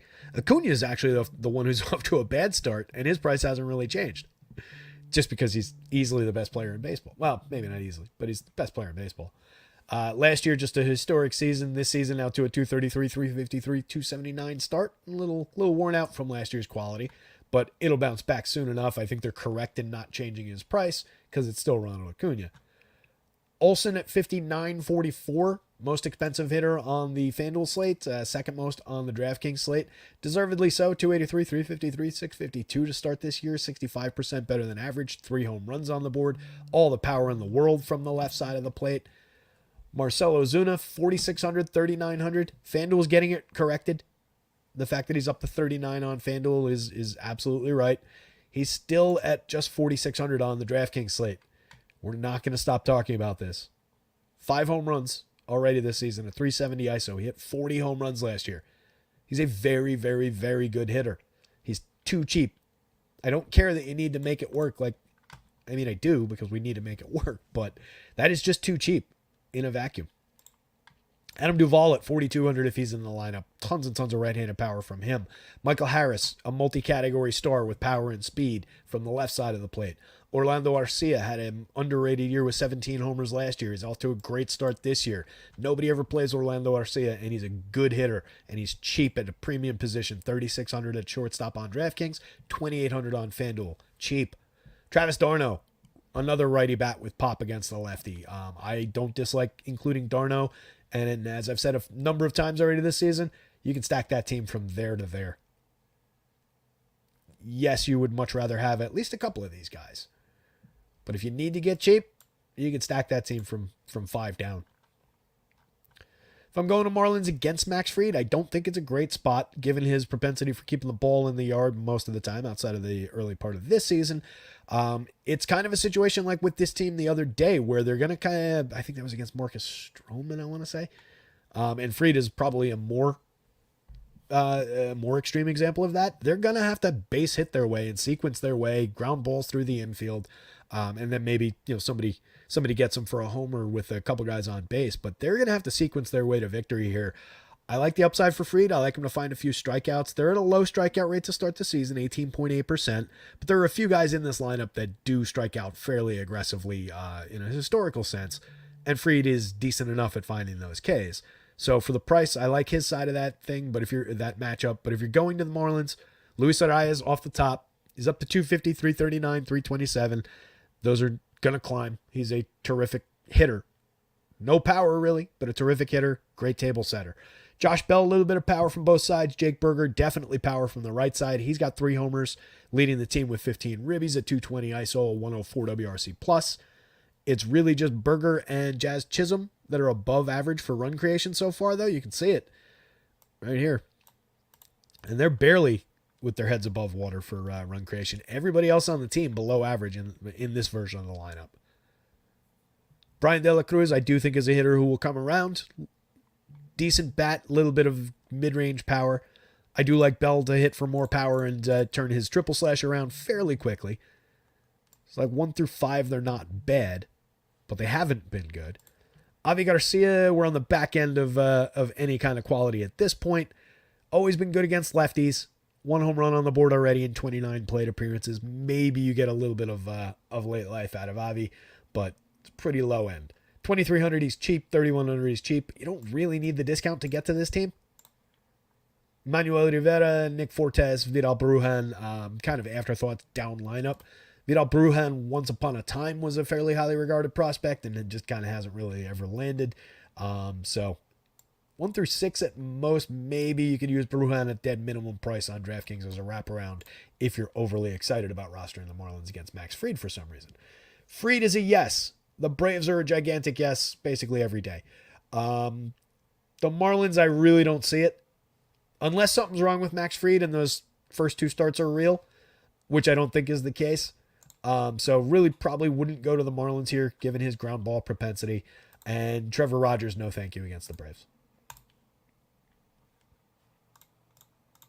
Make a decent time. Cortez and Rodon had their get-right games after 2 tough outings versus Miami. Same can be said with Fried in Miami here. Arizona kills lefties, so most southpaws versus them get a pass. There you go. Oh, Dennis, I got the Princess Bride reference of the I don't think that word means what you think it means. I just meant what I was talking about when I said it. I knew what your reference was. And it makes sense that it was about Dahlbeck. He is a tremendous hitter in the minor leagues. Gonna make me do it?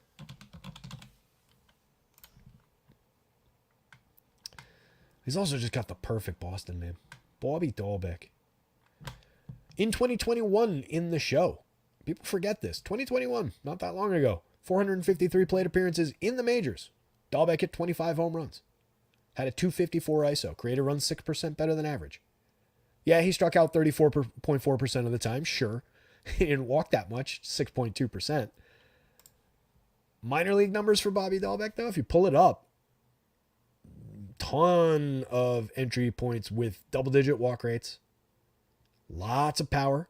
Just last year in 2023 for AAA Pawtucket, 493 plate appearances, Bobby Dahlbeck, 33 home runs, 18 stolen bases, doesn't get credit for that.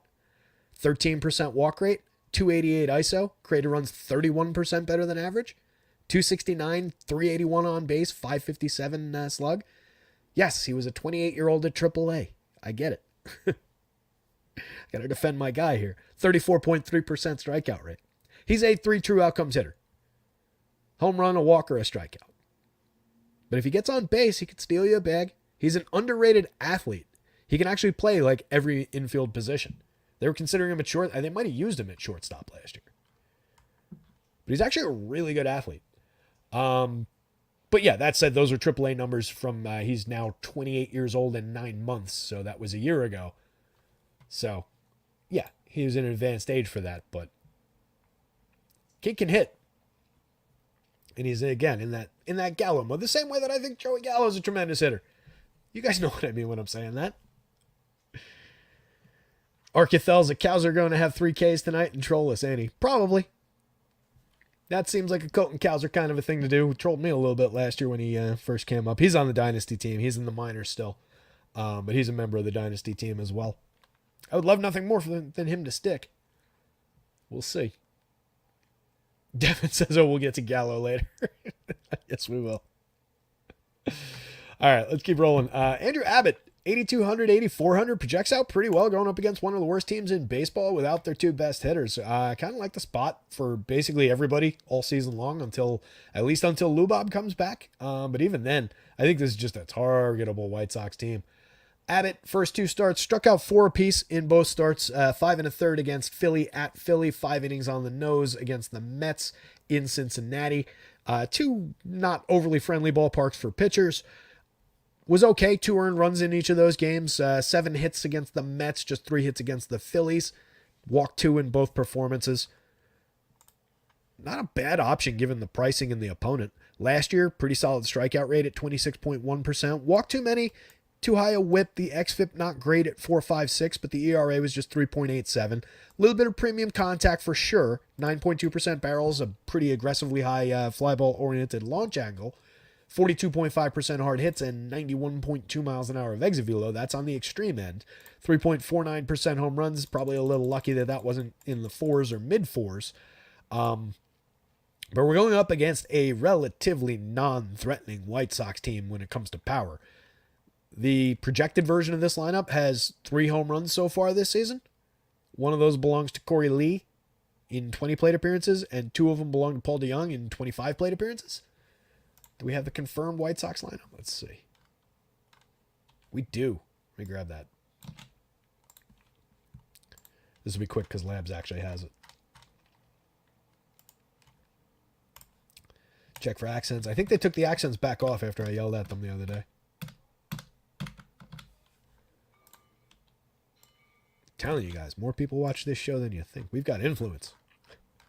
It's not true. Totally a coincidence. But we have been good at picking up those things. Oh, there's Zach Remillard not coming up. Why did that happen? He's not on the FanDuel site. That's annoying.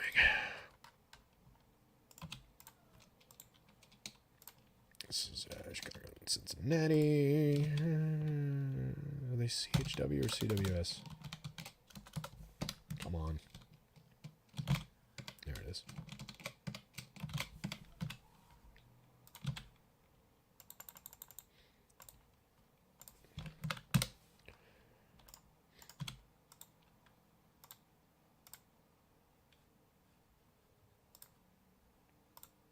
There we go.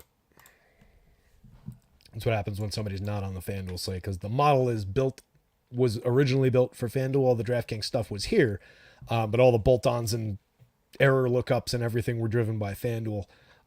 That's why we had the error on the projection for Winans, the Atlanta pitcher, the other day. I didn't catch it, but on the back end, everything's fed by back-end season-long projections that are from Steamer. And they had him in here at a 0 for starts. And there's a trigger for a guy has to be over a certain number of projected starts for the model to consider him a full-time starter and assign him his allocation of innings for that start. So it screwed up the DraftKings side because I didn't have an error catch in there. So I put that in there, and now I'll just make a point every day to make sure that the DraftKings projection is about half of the FanDuel one.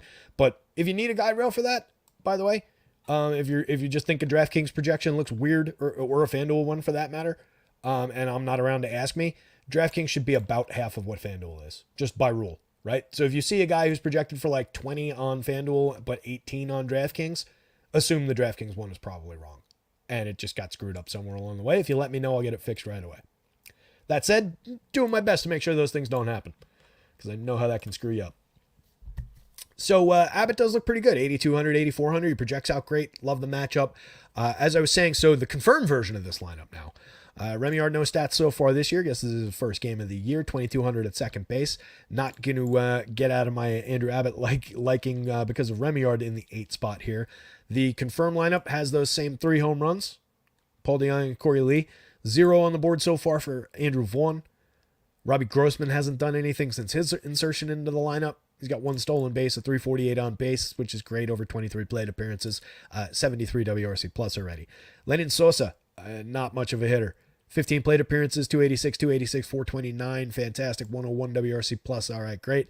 Last year over 173, we were at 201, 224, 348 with a 47 WRC plus. He's hitting second for this team tonight. Vaughn is, I think, a capable enough major league bat. You can see it in his contact profile a little bit the last couple of seasons. Pretty good hard hit rates. Didn't translate into a ton of game power. Turned into 21 homers last year. Not a bad total, but not like an aggressively high one. 17 the year before that. They're expecting him to be a little bit more of a higher-end right-handed power bat than that, and he hasn't really gotten there. Don't love him to start tonight with basically no support in the lineup. Kevin Pillar is the cleanup hitter for this team. That should tell you a lot about the quality of this lineup. Andrew Benintendi hitting 5. DeJong is the team leader for home runs in 25 plate appearances with 2. A 320 ISO. Paul DeJong over time has been a decent right-handed hitter of home runs at the shortstop position. He's still younger 30s. I remember finding that out last year that he was younger than I thought he was. He was like, had just turned 31 or 32 or something like that. And I was thinking he was like 36 to 38. Seems like he's just been around forever. Debuted in 2017. He's 30. That's so weird. Paul DeJong feels like he's been around forever.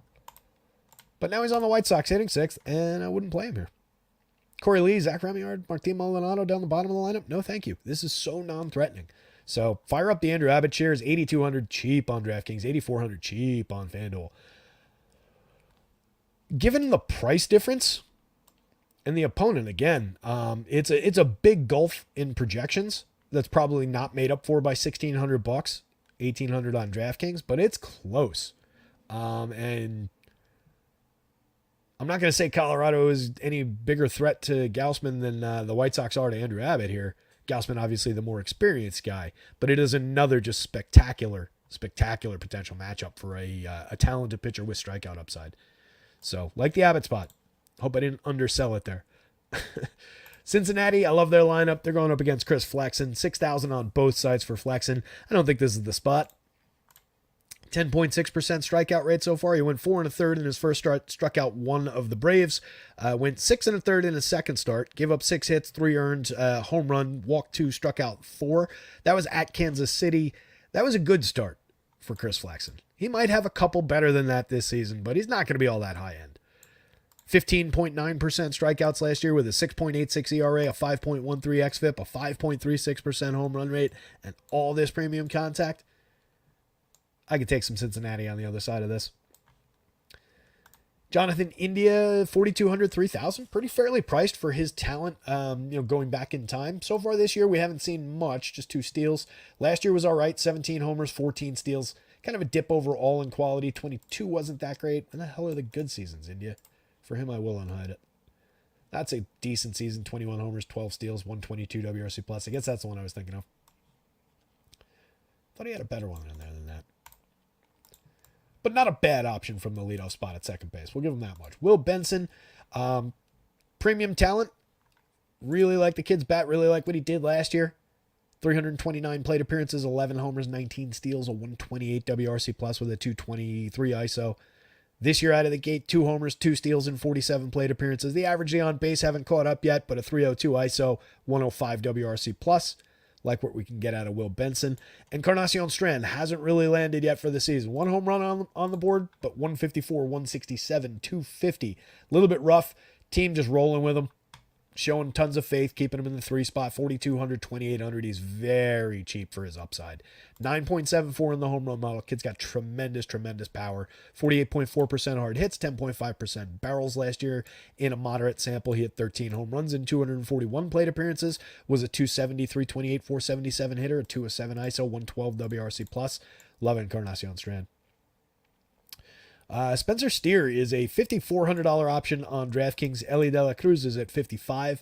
On FanDuel, they're at $38 and $39. The good news is, while they're expensive, and maybe even expensive for who they are, everybody around them is pretty cheap, so it makes this team very easy to stack against flexing. I like Fraley in the upside for a home run, 7.40 in the home run model. He doesn't have any yet this year, but he's got a little pop in that bat. He's also at 400, 520 to start the season, over 25 plate appearances. Hits from the left side with a little bit of pop.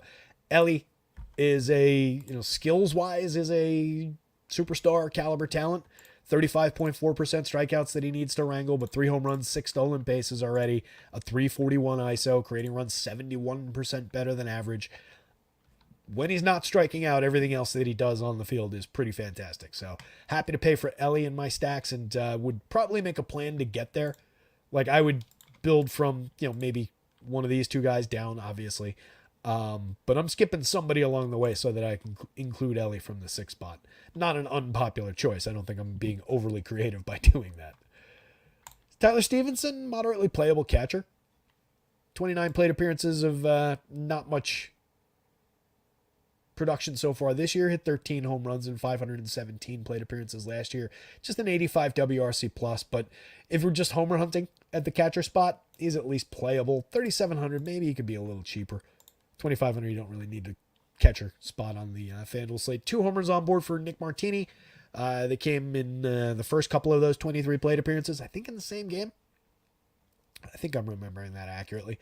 Kind of skippable down toward the bottom, but if you need a cheap lefty bat from late in the lineup for some reason, then he's at least playable. Santiago Espinal, kind of an afterthought. Probably not even wraparound quality. He's okay. He showed some life over time. 7 homers, 6 steals, and 491 with an okay triple slash that year. Wasn't really effective in 254 last year. I think we could skip over Espinal. So Andrew Abbott is a pretty enthusiastic yes. The Reds bats, pretty enthusiastic yes. The White Sox bats are an extreme no. And Chris Flexen is a pretty strong no.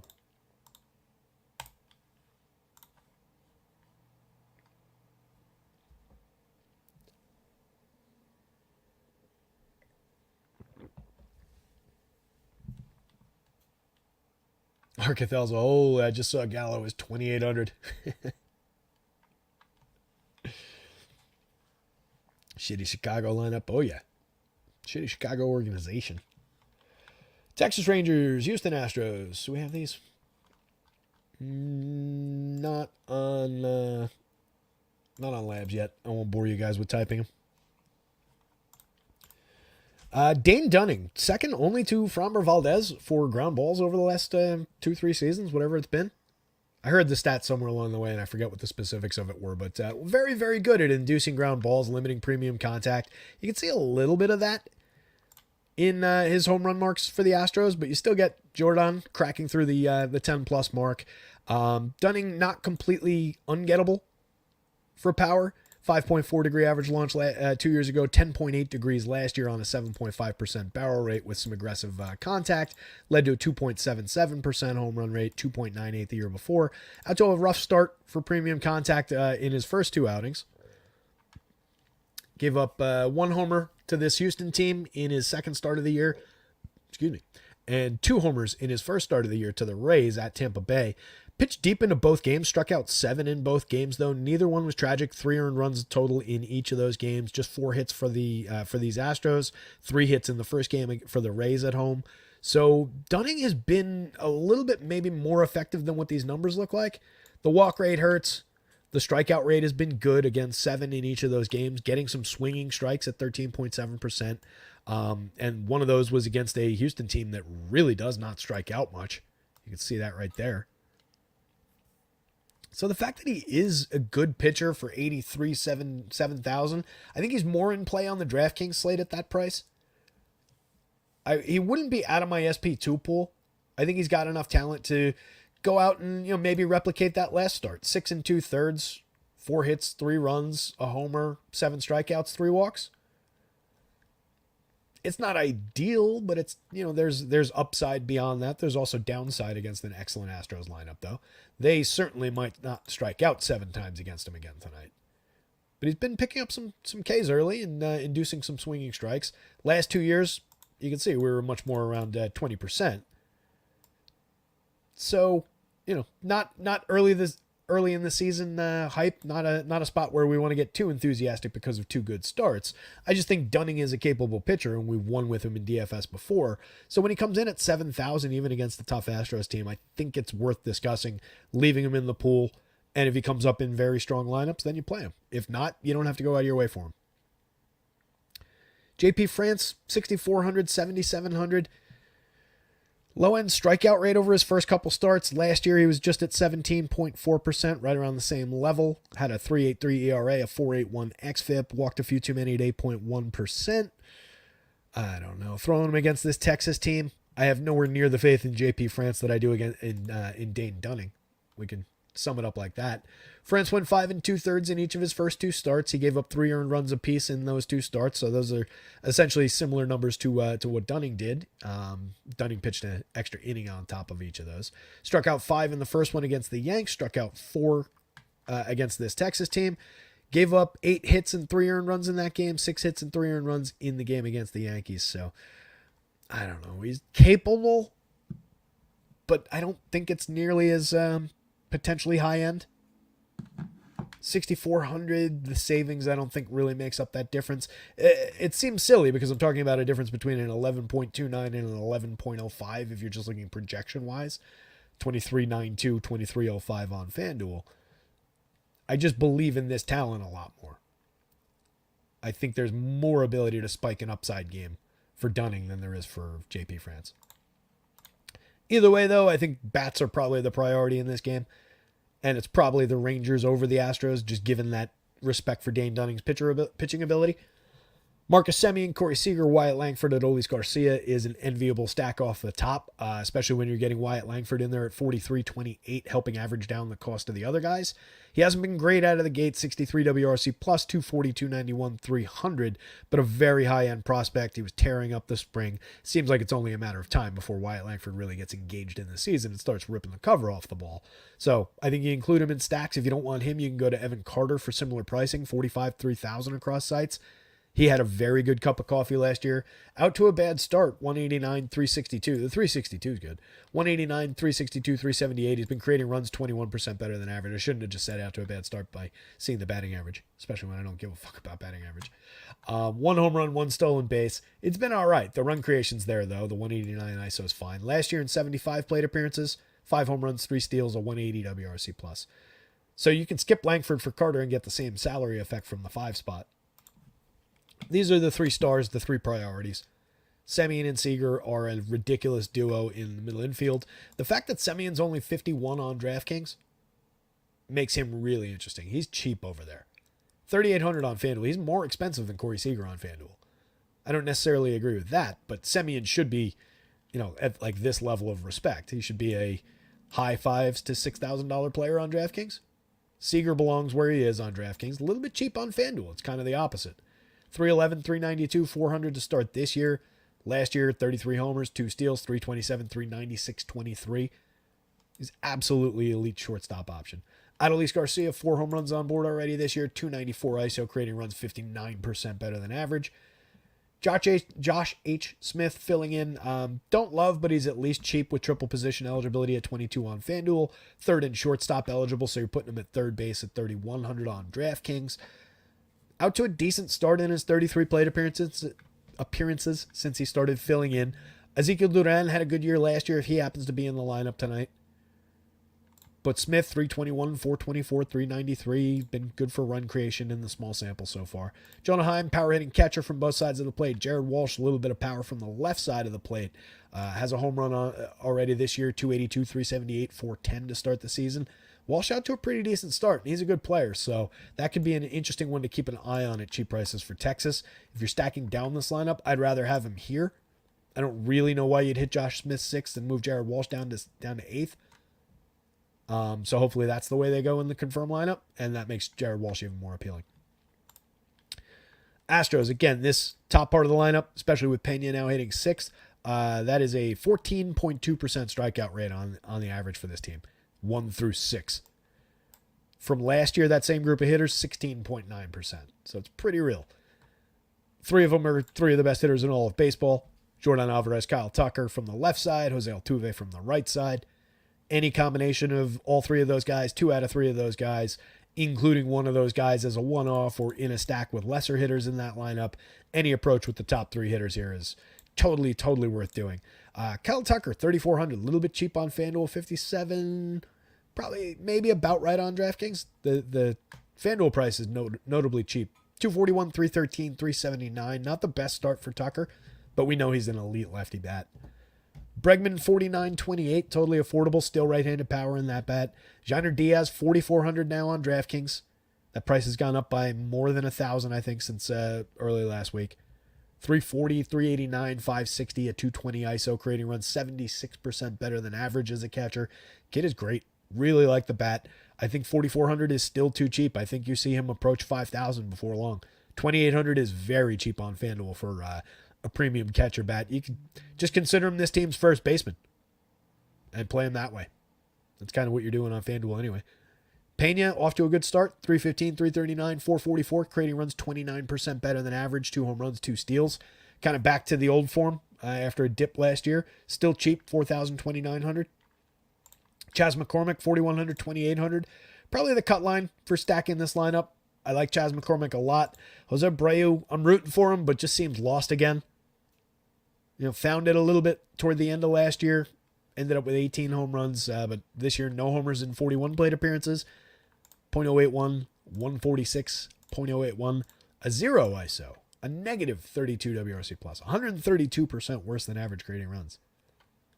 You literally could have had Larry from Chad in there, and he would have been better. Well, he probably wouldn't have been, but it wouldn't have been that much worse. Jake Myers every now and then can pop you a homer. He's got 2 on the season already, but the quality's from here, 1 through 7.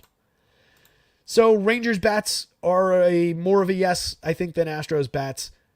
Astros bats are on the board against Dunning, though. They're never far off the board. Dunning, I think, especially at the DK price, is hanging to the board anyway. He's got his fingernails up on the ledge. He's still there. The guys are trying to pull him up. JP France a lot less so against the Rangers here. It's Joey Gallo time. 3 home runs. 319 on base. I'll take it. It's better than last year.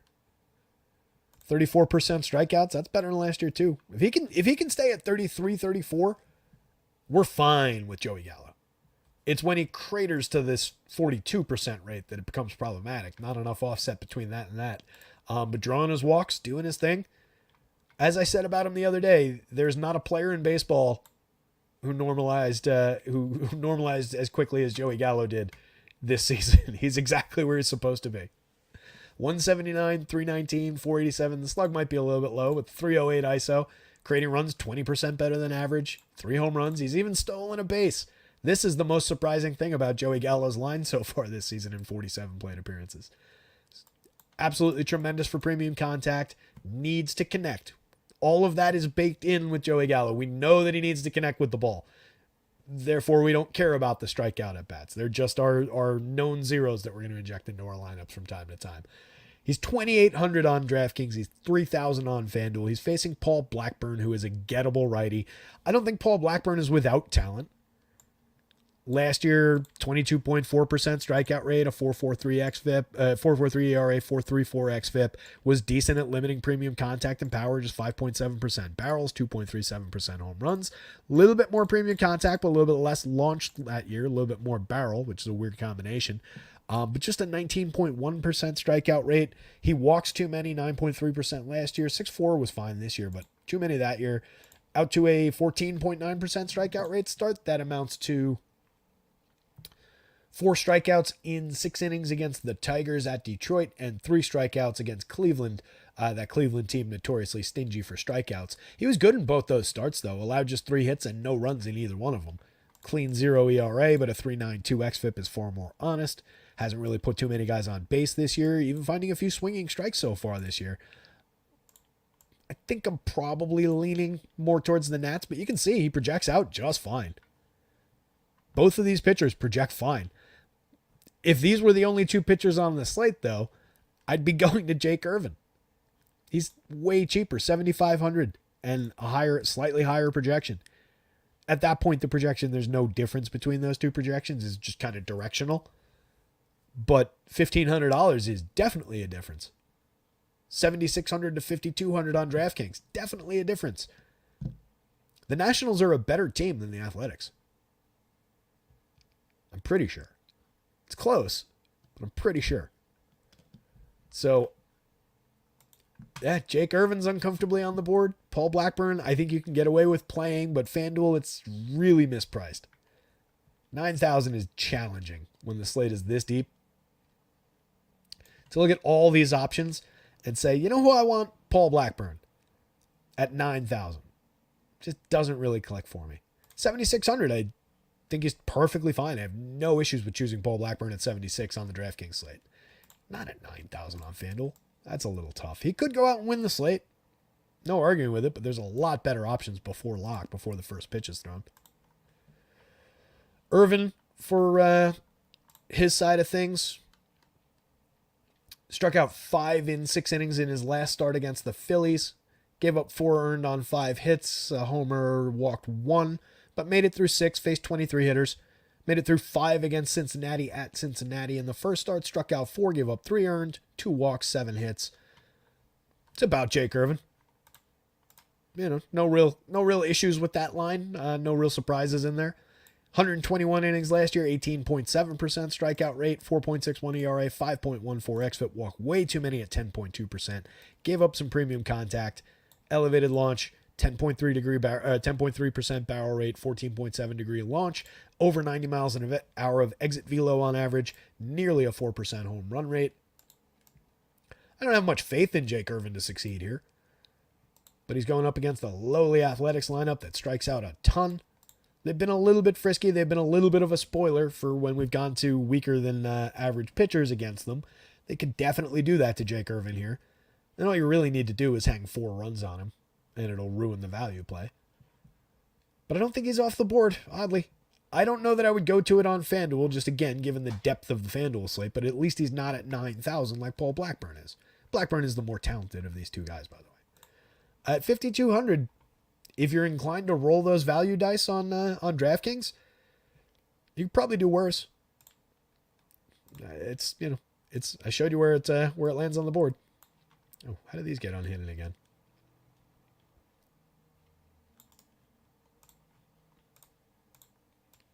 You know, he's up there. If we resort by DraftKings, it's still similar. He's down here. I think I might do that from now on. Maybe I'll just leave this sorted by DraftKings because it does become more important with the dual pitchers. So this is what it looks like when it's sorted by DK. So he drops a little bit, but again, I mean, that price is still stark against all these other ones, especially if you don't have faith in Severino at 68. Then you really are thin on bargain bin options. Clark Schmidt would have been interesting at 71, but he's not on the slate. Steven Matz, no faith against that Arizona team for that lefty for cheap. Trevor Rogers, no faith, and he's too high priced. Dane Dunning, again, at 7,000, kind of makes sense to me. France, not really. Carrasco's off the board. Flexen, no. Feltner.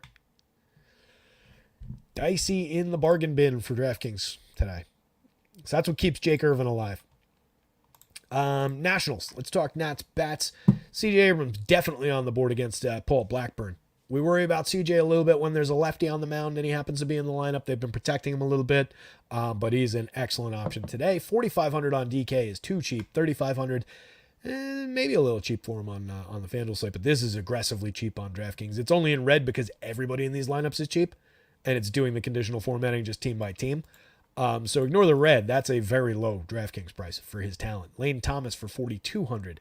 Thomas not off to a great start, has stolen 6 bases, but 52% worse than average creating runs, just 191, 264, 255, a home run on the board. Those two players last year, 28 home runs, 20 steals for Lane Thomas, 18 home runs, 47 stolen bases for CJ. 90 WRC plus and a 109 WRC plus. Thomas will turn things around. I like CJ Abrams to finish above average for run creation, especially given all this skill this season. So 2 fairly high-end hitters for fairly cheap prices off the top. And then it just gets better. Jesse Winker for 2,700, 2,600 from the left side against Paul Blackburn. I can get there. Winker's out to a pretty decent start. 281, 465, 344. 1 stolen base, creating runs 42% better than average. We're looking for spare parts in this lineup. It's not Jordan Alvarez, but in a lineup that's comprised almost entirely of other teams' cast-offs and spare parts, Jesse Winker's playable at 2,700, 2,600 in this spot. Joey Meneses, not really out to a strong start this year. Didn't really show much power at the plate last year, just 13 home runs. Had an okay stick, 275, 321, 401. Created runs 4% worse than average. I think he is playable in stacks. But not my go-to option, and he's a positional blocker for Joey Gallo on the DraftKings slate.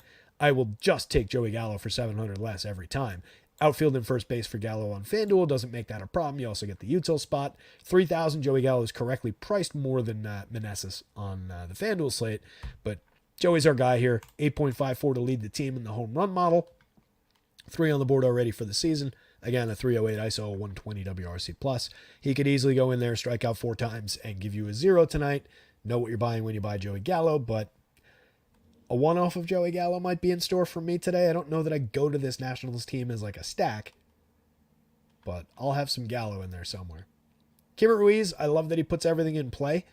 Another guy, 10.3% strikeout rate last year, just 5.5% walks. This year, 14.7, 5.9%. Hasn't really come through, 194, 265, 290, but just keep putting the ball in play.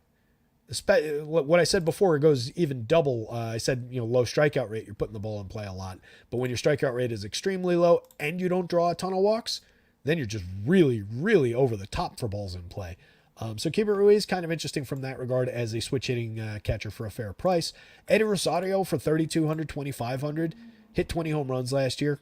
Interesting enough, lefty bat. Hasn't really done much of anything this year. 1 home run on the board, 21 WRC+. Lipscomb, Luis Garcia Jr., kind of afterthoughts down toward the bottom of the lineup. Lipscomb stolen 4 bases, getting on at just a 262 clip, though. Luis Garcia, 344 on base, creating runs above average, does have a stolen base on the year, hitting the ball decently out of the gate. Athletic stacks. If you go in that route, you get Zach Geloff. We're just going to start this way with this team basically every time we talk about him this year. Zach Geloff is their best player. 2 home runs, 2 steals so far, a 114 WRC plus for him.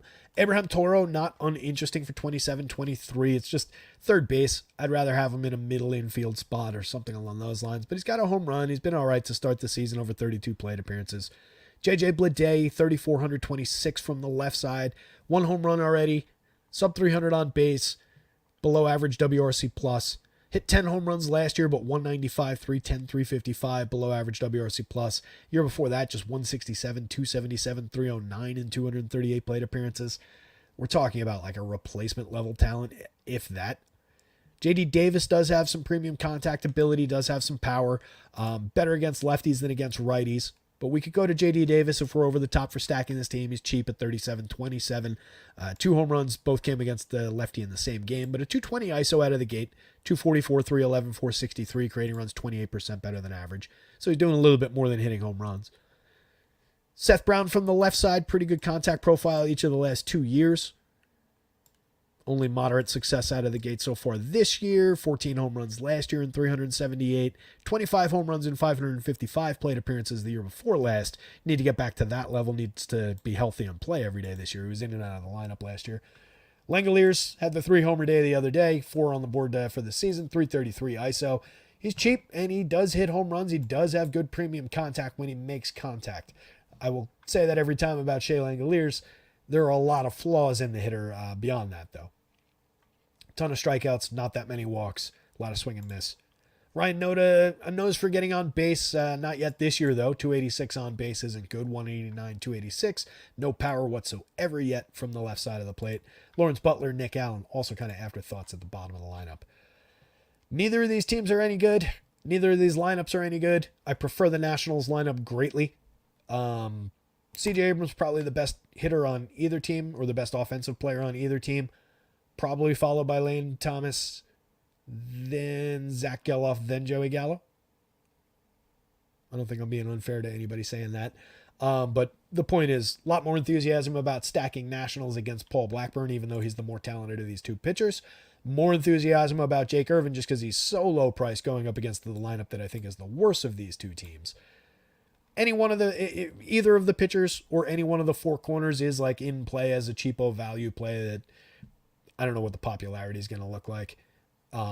They're in play for that, but they're not like go out of your way for type plays. So a 4 corners game, but kind of an ugly 4 corners game, if that makes sense. 3 games to go, hour 50 in, coming up on 5 o'clock. We're doing fine on time. 11 game slate. We had a lot to talk about today. If you're looking for basketball projections up on the site, they'll be done after the show. So will all the confirmed lineup updates if this is your first time. If this is your first time, hit the little subscribe bell thing so you get notifications because these shows bounce around a little bit in time. Hopefully you're enjoying yourself, and welcome. We appreciate you. Also hit the thumbs up. Follow the @rotoscouts Twitter handle. If you haven't heard, we've got a promo going with our pals over at acemind.io. Promo code rotoscouts. I almost said the wrong thing. Promo code rotoscouts, all in caps. If you go over to acemind.io right now without ever hearing that, they would be offering you 3 free days off the top as a trial period for their products. Got an optimizer. They've got sim tools for MLB, PGA, MMA, NFL, the last few games of the NBA season and the playoffs. You'll have it. All those different products, all those different sports. They're coming out with more stuff every day. They're making tweaks and changes to the tools. I just saw they added a countdown clock till lock to the sim tools for NBA, which is pretty sweet. So go over there. When you decide that you like them so much you're going to subscribe and you see the amazing pricing that they have on all their products compared to a lot of other places in the industry that are asking for a few $100 a month, which is just absolutely crazy to me. You get 20% off your first month over there with promo code rotoscouts, all caps. That's the overall point. acemind.io. Check them out. If you don't know how to spell acemind, it's been right here in black staring you in the face the entire time. .io. Cubbies, Mariners. Really big fan of Bryce Miller. Think he's a very talented pitcher. 7 strikeouts over 7 innings at Milwaukee in his last start. Allowed just 3 hits, no runs, walked 1. Struck out 6 in the first start against Boston. That was at home. That was a little bit bumpier. We gave up 4 runs, 2 home runs, 2 walks, 6 total hits. Faced 22 hitters over 5. I think the price is right on DraftKings at 89. That's a reasonably good price for him. 97, you're not far off the mark on FanDuel. It is expensive. It is a good opponent in the Cubbies. We've talked about that a bunch. I don't want to target this Cubs team too much this year. Last year in 25 starts, 131 and a third. He was a little bit managed, but he's right in line with what I've said about this Mariners club and what they want from pitchers that they develop before, about talking about like Logan Gilbert. Low walk rate, 4.8% walk rate as a rookie is terrific. 22.2% strikeout rate, a little above league average for strikeouts, a little below for walks is what they're looking for. I think he's got more strikeout upside just based on the nature of his stuff. And as he sees more innings, a lot of these were shorter than average starts. 131 and a third in 25 starts isn't a tremendous innings total, but year 2, I like him to develop a little bit more into, get out there and pitch 7 innings like he did in that Milwaukee start. So I like the upside. 97, I'll pay it on FanDuel. I don't love the price. 89, I think I'm a little enthusiastic about it on DraftKings. But the Cubbies, again, very, very good on the other side. 20.4% strikeout rate to start the season, 22.4 for this collective group of hitters over last year. Good amount of power, reasonably good at getting on base, or very good at getting on base, pretty good at creating runs. So, I don't know, spot-wise on a deep slate, and you can see it a little bit in the projection. Kind of middle of the board DK-wise, a little bit less than that, especially for the price on FanDuel. It might be a day where Bryce, across 150 lineups, I've got a few shares. If I'm building fewer, I've got kind of just a couple. And could easily fall by the wayside. Like, not my one lineup starter, for sure, even for a pitcher that I do like. Jordan Wicks on the other side. There are a ton of strikeouts in this Mariners lineup. We could see a little bit of a bounce for him. It projects out all right for the money. 7,200 on the FanDuel slate.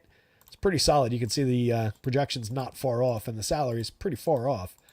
So that's kind of interesting. 7,900 on DraftKings. Definitely puts him in that SP2 conversation.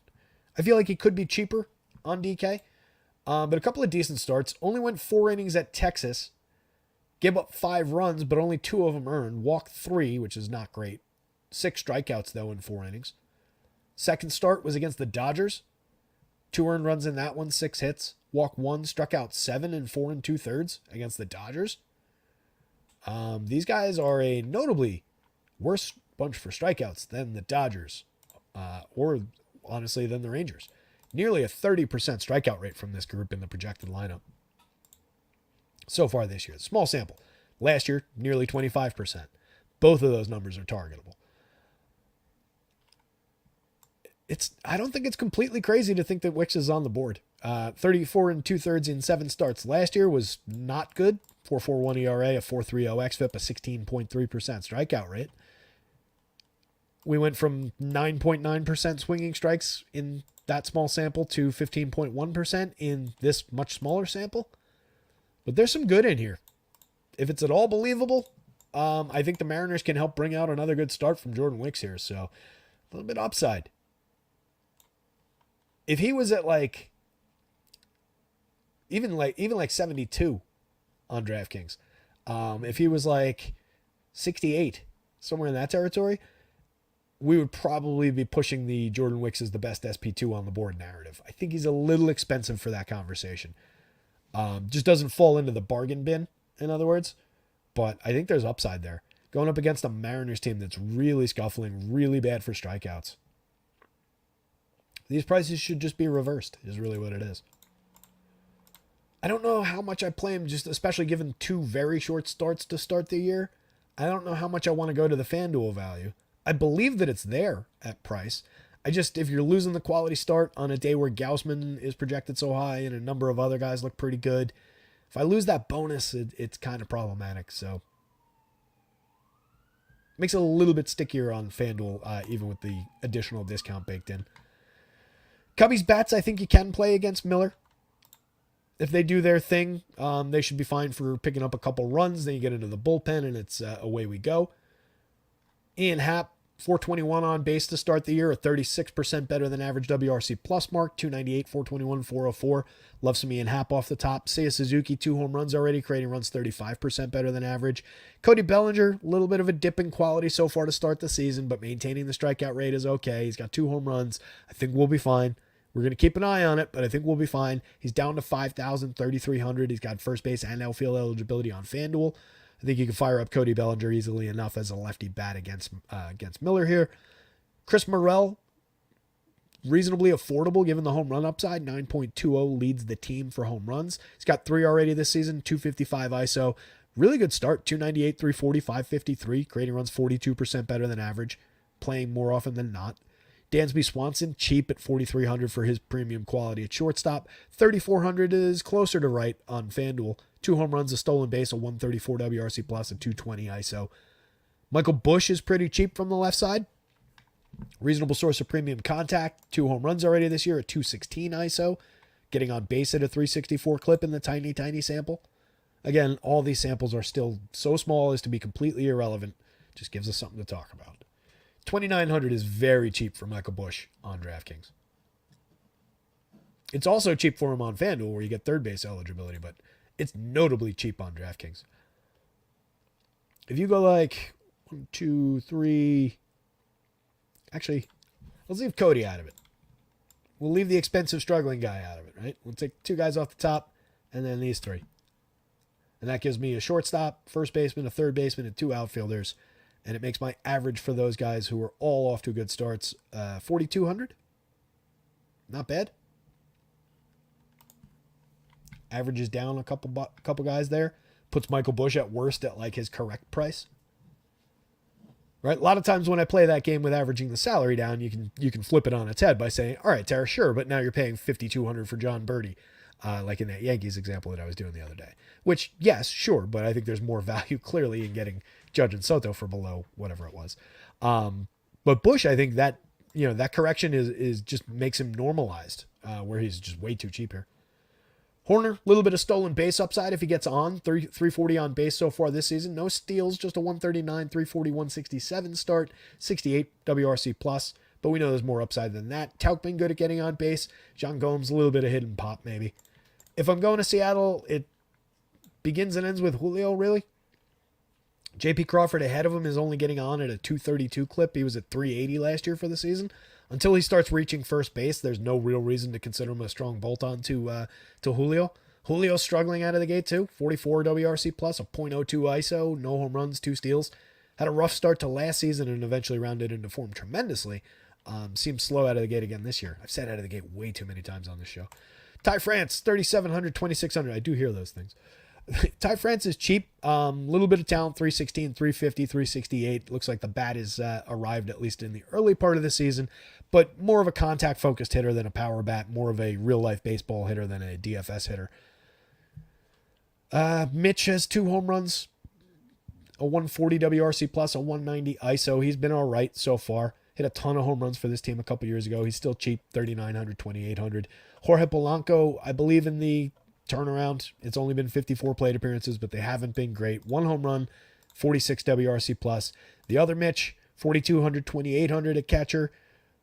Playable enough for his power upside if you decided you wanted to target Jordan Wicks here. Cal Raleigh, similar story at 3,800. Both of them have good premium contact numbers from the last 2 seasons. 2 home runs this year for Cal Raleigh, none so far for Mitch, but they were at 30 and 19 last year. And Garver was in only 344 plate appearances. There's still power in this lineup. It's just they've just all been simultaneously really bad to start the season, and they're all striking out way too much. Average batting average for this projected lineup is just barely over the Mendoza line at 201. Average on base percentage for these guys so far, 287. Average ISO, 130. Average WRC plus, 85. And then again, nearly a 30% average strikeout rate. It's a gettable Mariners bunch. So, Bryce Miller, yes, but you're playing with fire a little bit at those prices. Really like the pitcher. Prices have me a little bit concerned against a good Cubbies lineup. Jordan Wicks, yes, because I do think there's value there, especially if we're talking about strikeout upside, but it concerns me more on FanDuel just because of that quality start issue. I don't know that we're getting the quality start bonus out of him. Little bit tricky there, especially if you don't get the win from the Cubbies too. Cubs bats are on the board for me. They're kind of in the mid-range. That's just the Bryce Miller effect. Mariners a lot less so. I do not think this is a great Mariners squad. They're not expensive at all. It's easy to get to Julio plus, but yeah, until we see the turnaround for this team, I don't love it. 2 to go. Handful of people still here hanging out. 40 for you. Down to 39 now. Lost a couple of people. I guess they were only interested in hearing about that game. You guys rock, though. Love everybody hanging out for multiple hours hearing me drone on and on about baseball. See what you guys are talking about. How about Cowser in Baltimore? Kid has been on a tear. Kid's been tearing. He tore up spring training. He's been on a tear when they've given him chances. It was weird. Like they brought him out of camp. He broke camp with the team and then hadn't been getting a ton of chances right away. But yeah, looks really good. I think he's a for real hitter. They've just got so many good prospects. So yeah, I think you could definitely go there, Trey. Todd Strong saying Cowser FanDuel 2,300 batting second, lock and load. Don't think it's a bad one. Cards D-backs has Devin Scott's attention. I tell you, I mean, I love Brandon Pfaadt for 7,500. 8,500 on FanDuel. You kind of run into, it's also a challenging price considering it is a good Cardinals lineup, but I have a lot of faith in the talent here. So at 85, I'm happier to pay 85 for him against the Cards than 97 for Miller against the Cubs. I think the talents are relatively similar. But we saw him come back last year. He came up, wasn't great as a high-end prospect, and then came roaring back after they sent him down, brought him back up in the second half of the season. Had a very strong second half last year, very strong playoffs for this team. Finished at 96 innings, 22.3% strikeouts, 4.46 xFIP, under a 5.72 ERA. The home run rate was out of control, high, 5.23% home runs, 11.7% barrels. There's still a lot of bad in the full sample of 18 starts. But in the last few down the stretch and then through the playoffs and then over 2 starts this year, been pretty damn good. So I still think Fat underpriced on both sites. And it's a Cardinals lineup that, I still do have respect for this group of hitters. You've got a growing hitter in Jordan Walker. Nootbaar, I think, is good. Has the potential to be good if he's in the lineup. Mason Wynn, Victor Scott, kind of non-threatening at the bottom. There's no reason to think that he couldn't succeed here. So I kind of like that one, especially at the DK price. If you're just considering him a SP2 on DK at 75, that's a pretty strong option. And I would play him as a solo pitcher on FanDuel. Steven Matz, not so much. Fat, by the way, first start 5 innings. 1 earned run on 5 hits to Colorado. Struck out 6. Second game at Atlanta. Struck out 7, but gave up 5 earned, a home run, walked 1. So a little bit of plus, a little bit of minus there, but 7 Ks in that Atlanta game. Went 5 2/3. Forget when the runs were scored. I forget whether that was a matter of him just getting wearing down in his late in his start. Oh, Franklin is now on Apple TV. I want to watch that. Michael Douglas as Ben Franklin. Seems pretty good. So Matt, lefty, going up against this Diamondbacks team, as I think it was Devin pointing out, this Diamondbacks team pretty good against lefties. And pretty good just overall. So probably not the spot for Steven Matz. First start of the year, 5 1/3 against the Dodgers at LA. Struck out just 3. Gave up 2 earned, 5 hits. Struck out 3 against Miami in the next start. Faced 19 hitters, went 5 innings exactly. Gave up 4 hits, no runs. But I don't know. I don't know what the depth looks like. I don't like the opponent for Steven Matz here. He only projects out okay, and he's not particularly cheap. He would potentially be a little bit more interesting if he was in the 6s on DraftKings, just given the nature of the slate. But I really don't like this opponent for him. We're dealing with limited strikeout quality. A couple years ago, he was all right for strikeouts in a small sample. 48 innings, 26.1% strikeouts, 5.25 ERA, but a much better xFIP, limited walk rate. But this is more the real Steven Matz. 3.86 ERA is perfectly fine. 3.96 xFIP is not bad. 21.8% strikeout rate. He's an average pitcher. He's an average lefty. He can have his games, but just on a deep board, doesn't seem like a spot to target going up against this D-backs team. I would take some shares of them, though. I think they're kind of frisky, especially against the lefty. A little bit of power here. Corbin Carroll pushing up against the magic number. Christian Walker a little bit above him. Gianni Suarez not a bad mark for a home run upside. Lourdes Gurriel at the mark of the beast, 6.66. Ketel Marte at 7.84. You've probably noticed that when those numbers pop up, I do end up grabbing those guys if I spot them, like an 8.88, a 7.77, 6.66 especially. Moreno, 4,000, 2,500. Love the bat. 250, 357, 389 start to the season, a 104 WRC plus. No power yet, but it's coming. He's only 4,000 on the DraftKings slate where you need the catcher spot, 25 on FanDuel. I'm not taking him over Walker. I'm not replacing one of these hitters that many times with him on FanDuel, but I think he's very interesting on DraftKings. Randall Grichuk, a little bit of underappreciated right-handed pop maybe. Only 19 plate appearances, already got his first home run of the season and of his Diamondbacks career. Going up against a lefty who is gettable. I think it's a reasonable enough spot to consider Grichuk if you're going over the top, building a bunch of Diamondback stacks. Blaze Alexander, Kevin Newman. Alexander's off to a good start. 345, 424, 552, a 207 ISO, 2 homers, a steal at shortstop. 3,500, 2,800. He might be a steal at shortstop. 168 WRC plus. Kevin Newman over 10 plate appearances and 103% worse than average for run creation so far. So, 1 through 7, 1 through 8, looking pretty stackable for the Diamondbacks. And then if you are going to cards, it really is those, the top 5 hitters. But I think Walker and Nootbaar are interesting enough bolt-ons where if you were building several Cardinal stacks, I would include one of those guys in one of those guys in the other. I think enough of those 2 hitters. But the priorities are Donovan, Goldschmidt, Contreras, Arenado, and Gorman. And primarily, if you're building a 3-man, it's those 3. But I think you could leave out probably one of the corners, either Goldie or Arenado, much as I love those hitters and it pains me to say leave those guys out. If you were bound and determined to only go with 3 guys, I think there is a good argument to be made for putting Wilson Contreras in there, getting a relatively affordable catcher with a pretty good bat. So something like that maybe. But the focus is right there. Donovan is my favorite of the bolt-ons, and then Walker and Nootbaar are also decent bolt-ons. Nootbaar last year, 14 homers, 11 steals in 503 plate appearances. Decent lefty bat against righties. So, Diamondbacks are a yes. Brandon Pfaadt is a yes. Steven Matz, I don't think the prices are correct for value. I wouldn't be completely stunned if he had an okay game, give up 2-3 runs, strike out a couple, maybe he gets to the bonuses. But definitely not a DFS target on this one. And then Cards bats diminished by the quality of the opposing starting pitcher. Not unplayable by any means, but not a priority. Last game up already? We did it? Oh, let's go around again. Michael King, Yoshinobu Yamamoto. Let's talk about these guys.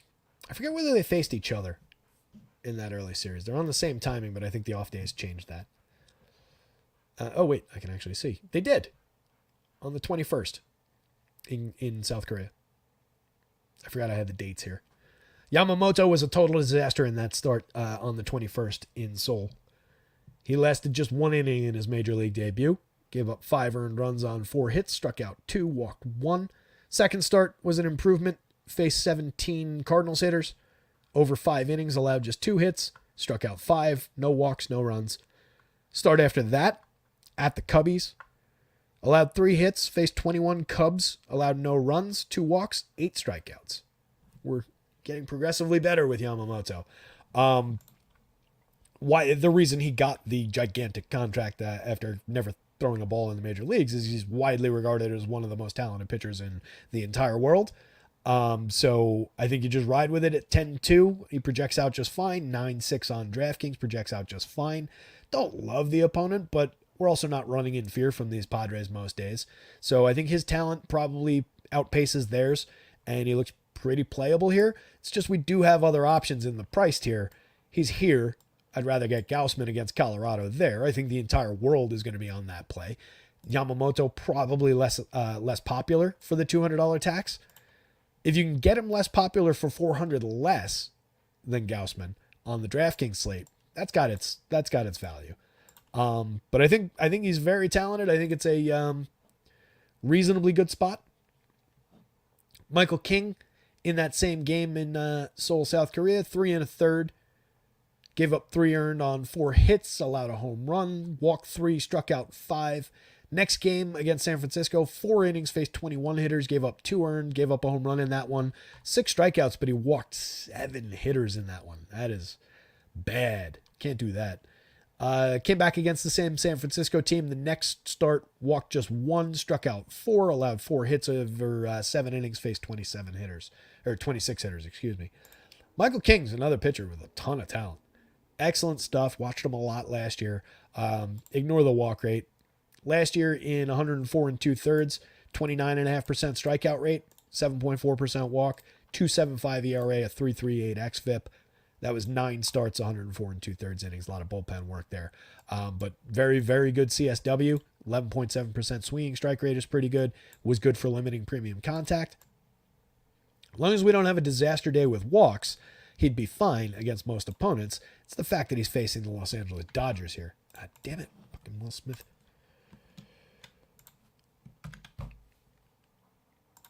I'm just going to fix this now so that I don't forget to fix it later.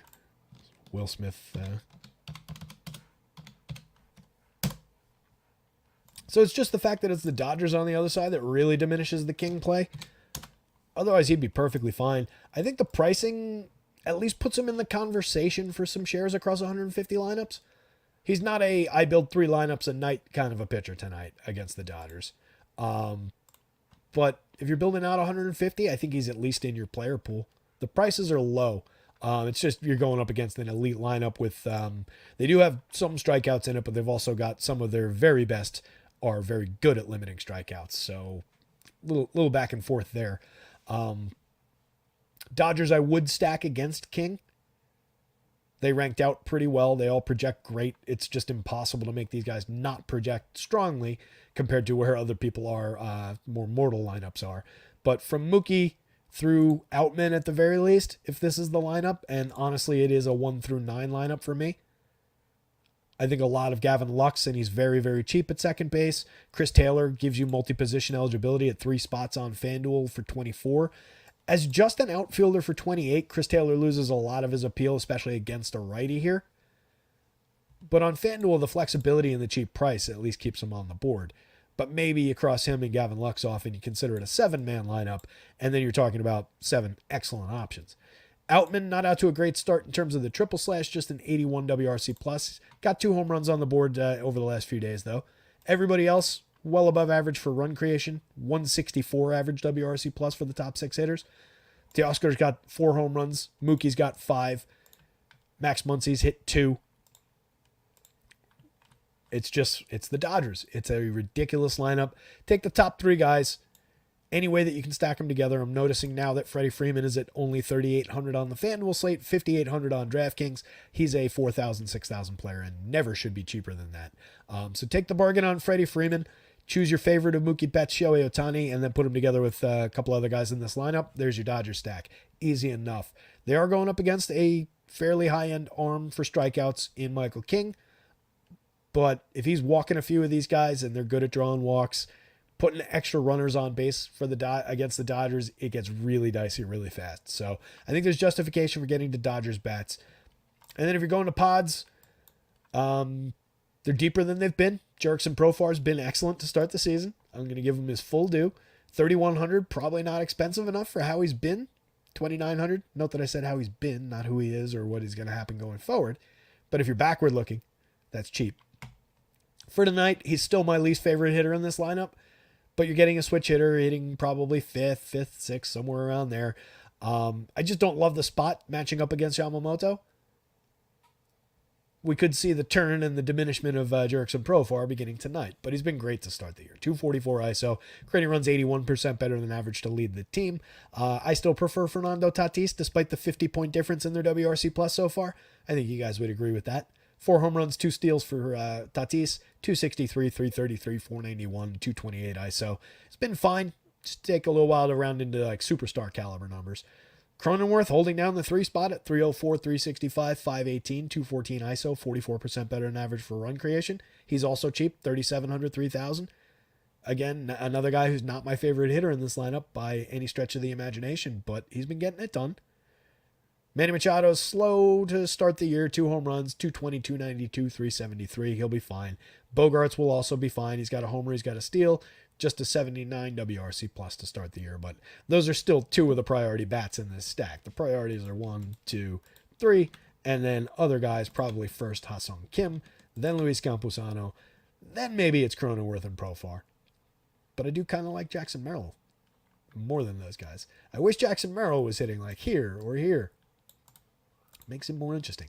Merrill, 2,925, shortstop and outfield on FanDuel is interesting for him. 286, 388, 405 to start his major league career. A homer, 2 stolen bases, creating runs 25% better than average. Not uninteresting.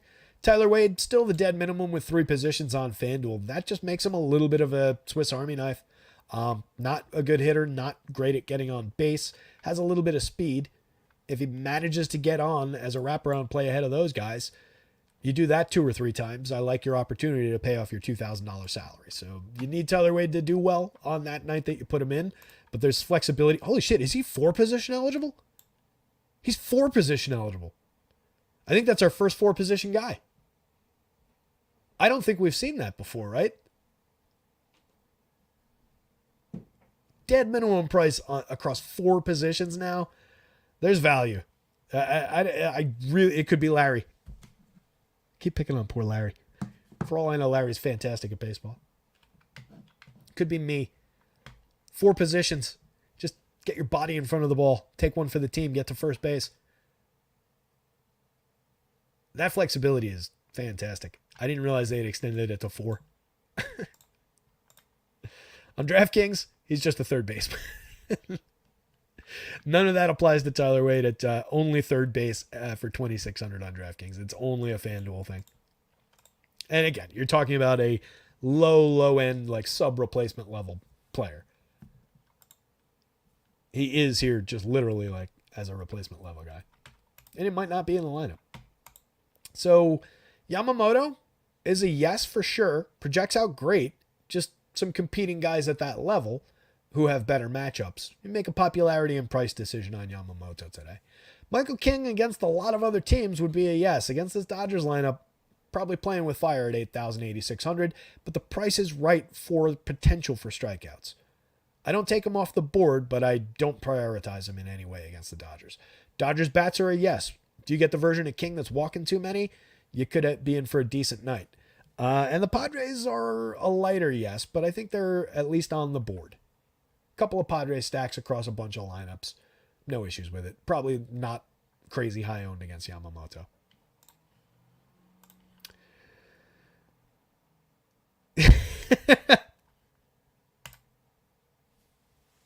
Nicely done, Den. Dennis, I've never heard you get so excited about another man's flexibility. Yep, walked into that one. Larry C says, nice, finally caught up. Had to listen at 1.5 for the last 40 minutes. Hey, we got there hour and a half ahead of lock. Devin Scott saying, man, Padres been good against righties, have been team strikeout rating of 17%. We might be seeing the NL version of Cleveland with them this year. SP's going to get nickel and dime to death. And I tell you what, I mean, they have, when you're talking about Bogarts, Tatis, and Machado, those are 3 higher end players. You can cross out one of them for Ramirez's quality, but the Guardians don't have anybody that lines up with the 2 other guys that you didn't cross out. So they peak higher. And if they're going to give you that same kind of quality in terms of just putting balls in play, getting to first base. Yeah, it's kind of interesting. Flexibility in multiple positions. What kind of show is this? Larry C firing back. I love it. So let's round this thing off. Take one last look at this starter board that I've showed a bunch of times. We're sorted by DraftKings, which I think makes some sense. Shows us where those DraftKings bargain bin guys are. As bad as it may seem, I think Jake Irvin against the Athletics at 5,200 does have that bargain bin appeal. Very low faith, not a good pitcher. Going up against a team that's ruined a couple of those plays already. But if you're looking at 5,200 at that kind of a price range, then I think you do have to consider him. Wicks, given the strikeout upside, is kind of maybe more interesting and a little bit more high ceiling from down here for 79, but that's not nearly the same as a $5,200 price. I don't really like most of the other options. I do think you can maybe get away with Dane Dunning at 7,000, but again, it's just not the same bargain bin is here, especially if you don't believe in Severino at 68, which I have some faith problems with, and I kind of like that Kansas City team. I think probably the best advice would be just, bite the bullet and pay for Brandon Pfaadt at 75 rather than just taking the bargain guy. But if you're just totally determined to pay in the 5,000s for a pitcher or, 6,000 or 65 or below, let's say, Irvin kind of uncomfortably on that board. Kevin Gausman, easily the best pitching play of the day going up against Colorado at home. Just monster ceiling, monster projection, but a monster ceiling. Max Fried at price, I think is a fantastic option going up against Miami. I like it for a great bounce back opportunity for Fried. Freddie Peralta, just kind of an is who he is spot against Baltimore. Good team on the other side, but he's excellent. 9,300 across sites. Projects out great. Tons and tons of strikeout upside. Yamamoto, again, as Devin was calling out there, low strikeout rate for that Padres team in addition to the obvious quality, the couple stars they've got in there. So maybe a little bit more threatened, and he comes in at a very high price that's competitive with everybody above him is at a lower or comparable price. And a lot of guys that are just below him are at better prices. So sticky spot for Yamamoto. It would be, again, a price and popularity play if anything. Andrew Abbott, I think, is in a killer spot against the White Sox. I like the upside of that one. Fat against the Cardinals. I don't love the opponent. It's not nearly the same spot that Andrew Abbott is in, but getting him at these prices with his upside, 75 especially on DraftKings, is just too cheap for this pitcher. He's a talented kid. Tyler Wells, reasonable, 87, 77, much better option on DraftKings. A reasonable enough play against Milwaukee, though. I like Bryce Miller a lot. I just don't love the matchup against the Cubs, and I don't love where they've got him priced for that matchup. You can see it again against all these other options. It's very well illustrated by the coloring here. Waka could definitely beat the Mets, put up a decent start, 8,900, 8,500. He's correctly priced, kind of exactly what he looks like there. Mid-range option that's playable. If you're building a bunch of lineups, Waka's in your portfolio. Tanner Houck, definitely upside. We already saw him get this Angels team. I like him to keep the ball in the yard. I like him to find some strikeouts. 8,400, I really like it on DraftKings. 95, a little stickier on FanDuel. It's just a high price to pay for Tanner Houck with all these other options in play. Detmers, it may be a little under-discussed by me earlier. Does have struck out 12 of these Red Sox in his first start against them just a couple days ago. Does have those big strikeout games from time to time. Is a talented left-handed guy. No Devers in the lineup today. Definitely is a downgrade for the Red Sox. So maybe a little bit more meat on the bone than it even looks like here. I just really like Detmer's price at 83 on DraftKings. That stands out a little bit. I still prefer this one. Like this and that are kind of close in my mind with ceiling.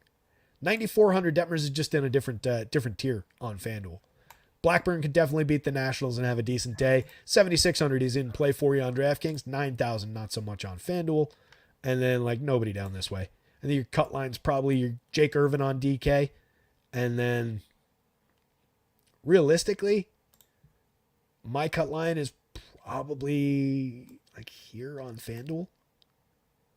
I think you can just kind of top end this slate on FanDuel. Since Houck is too high priced, Detmers is a little high priced, Miller is high priced in a bad matchup, I would probably just top end it and go that way. Shrink that pitcher pool down, worry about getting different with bats, and just play the hell out of Kevin Gausman. If it doesn't work, it doesn't work. That's baseball. But that is easily the best spot of the day, and honestly one of the better pitching spots of the entire season so far. Couple of home runs on the board. Told you I took Francisco Alvarez for the home run pick. He and Pete Alonso crushing the top of the board for the Mets.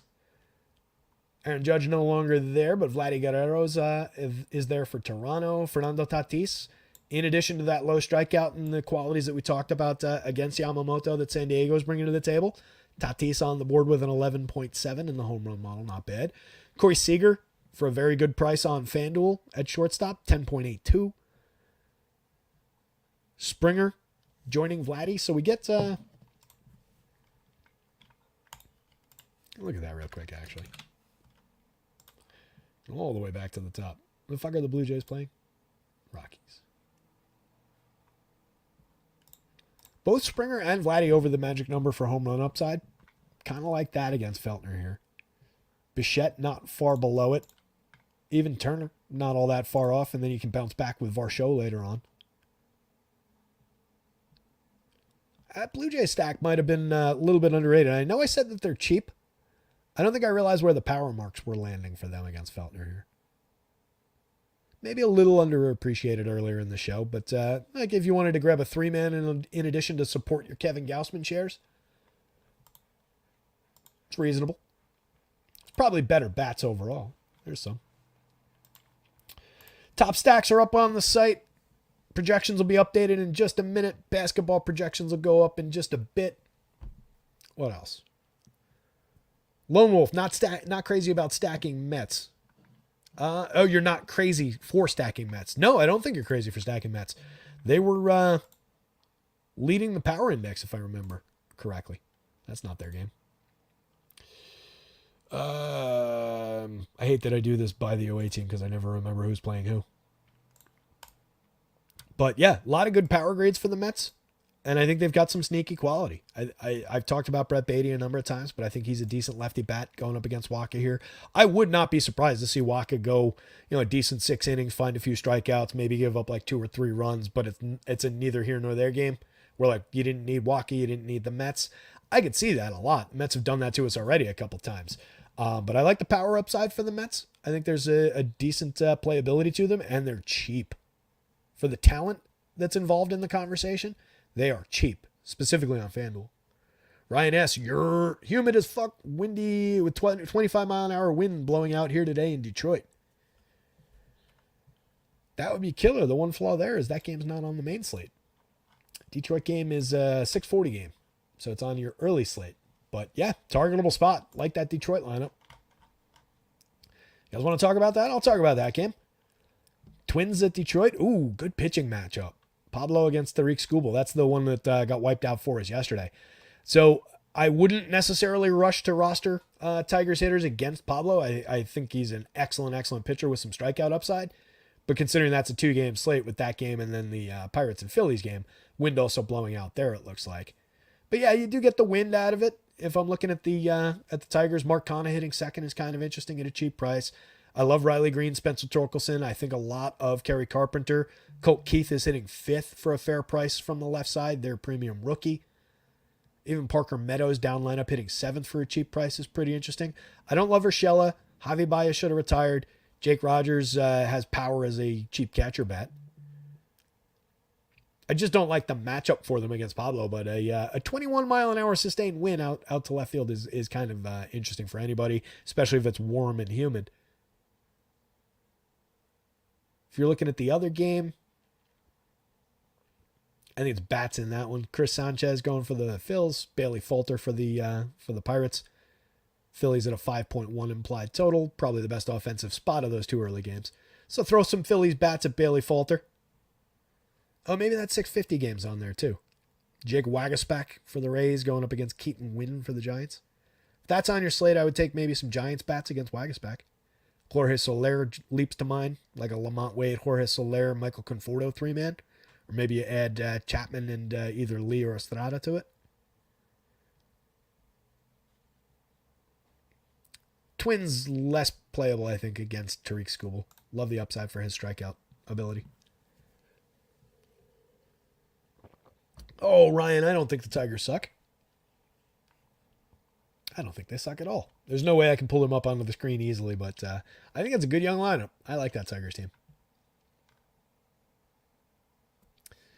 Trey's saying, did I get the show? No, I haven't. I actually haven't gone and picked it up yet. At some point I will. But yeah, I've still got to finish Baldur's Gate 3.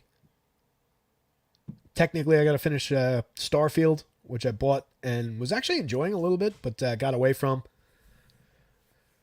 You can't say finish a game like No Man's Sky because it's literally infinite, but I've got that to play. I still got what's it called to play? Elden Ring. I told you guys I don't know if anybody's played it, but you get like there's this one castle that you're working toward through like the early part of the game. And like it took me so long to just beat the guy that lets you access that castle, which is like the jumping off point for the actual story of the game, that it was just like, well, I've beaten this game now. It's like that game is so goddamn hard, but it's a really good game. I got to get back into it. But I put it down because it was such a sense of accomplishment that I just haven't gotten back to it. But yeah, I'm dying to pick up the show. The other one that I've been playing a little bit is NBA Live hit the PS Plus service, so now I can play it. Now I just downloaded it and it's free, or / you pay a monthly fee to have access to it. But yeah, I have that, and I've been playing around with franchise mode in NBA Live. Margit, that's the guy's name. Devin Scott has over 300 hours in Elden Ring. It's from game, yeah. A Souls game. Challenging but incredibly rewarding. Been playing their game since PS3. Yeah, this is my first. I wasn't a Dark Souls gamer, but I actually might go back and grab some of those. What I really enjoy about it is it's got that throwback video game feel where like you die and you try again, you die and you try again, and you try different things and like the getting through the enemies. It's got a lot of like old school video game feel to it. So I like that a lot. I might fire that up later tonight and try and get back into it.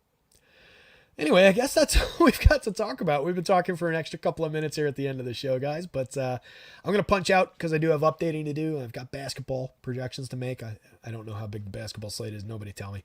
It'll probably be a 12 gamer. So I'm going to go take a look at that. I'll get this stuff updated as quick as possible for you guys. And good luck out there tonight. Somebody go win something. Content only over the weekend. It'll all be up on the site. Probably no shows. No Yankee game tomorrow, though. So you never know. If you're around in the morning, maybe I will be too. With that, good luck, good weekend, and worst, I'll see you on Monday, gang. Adios.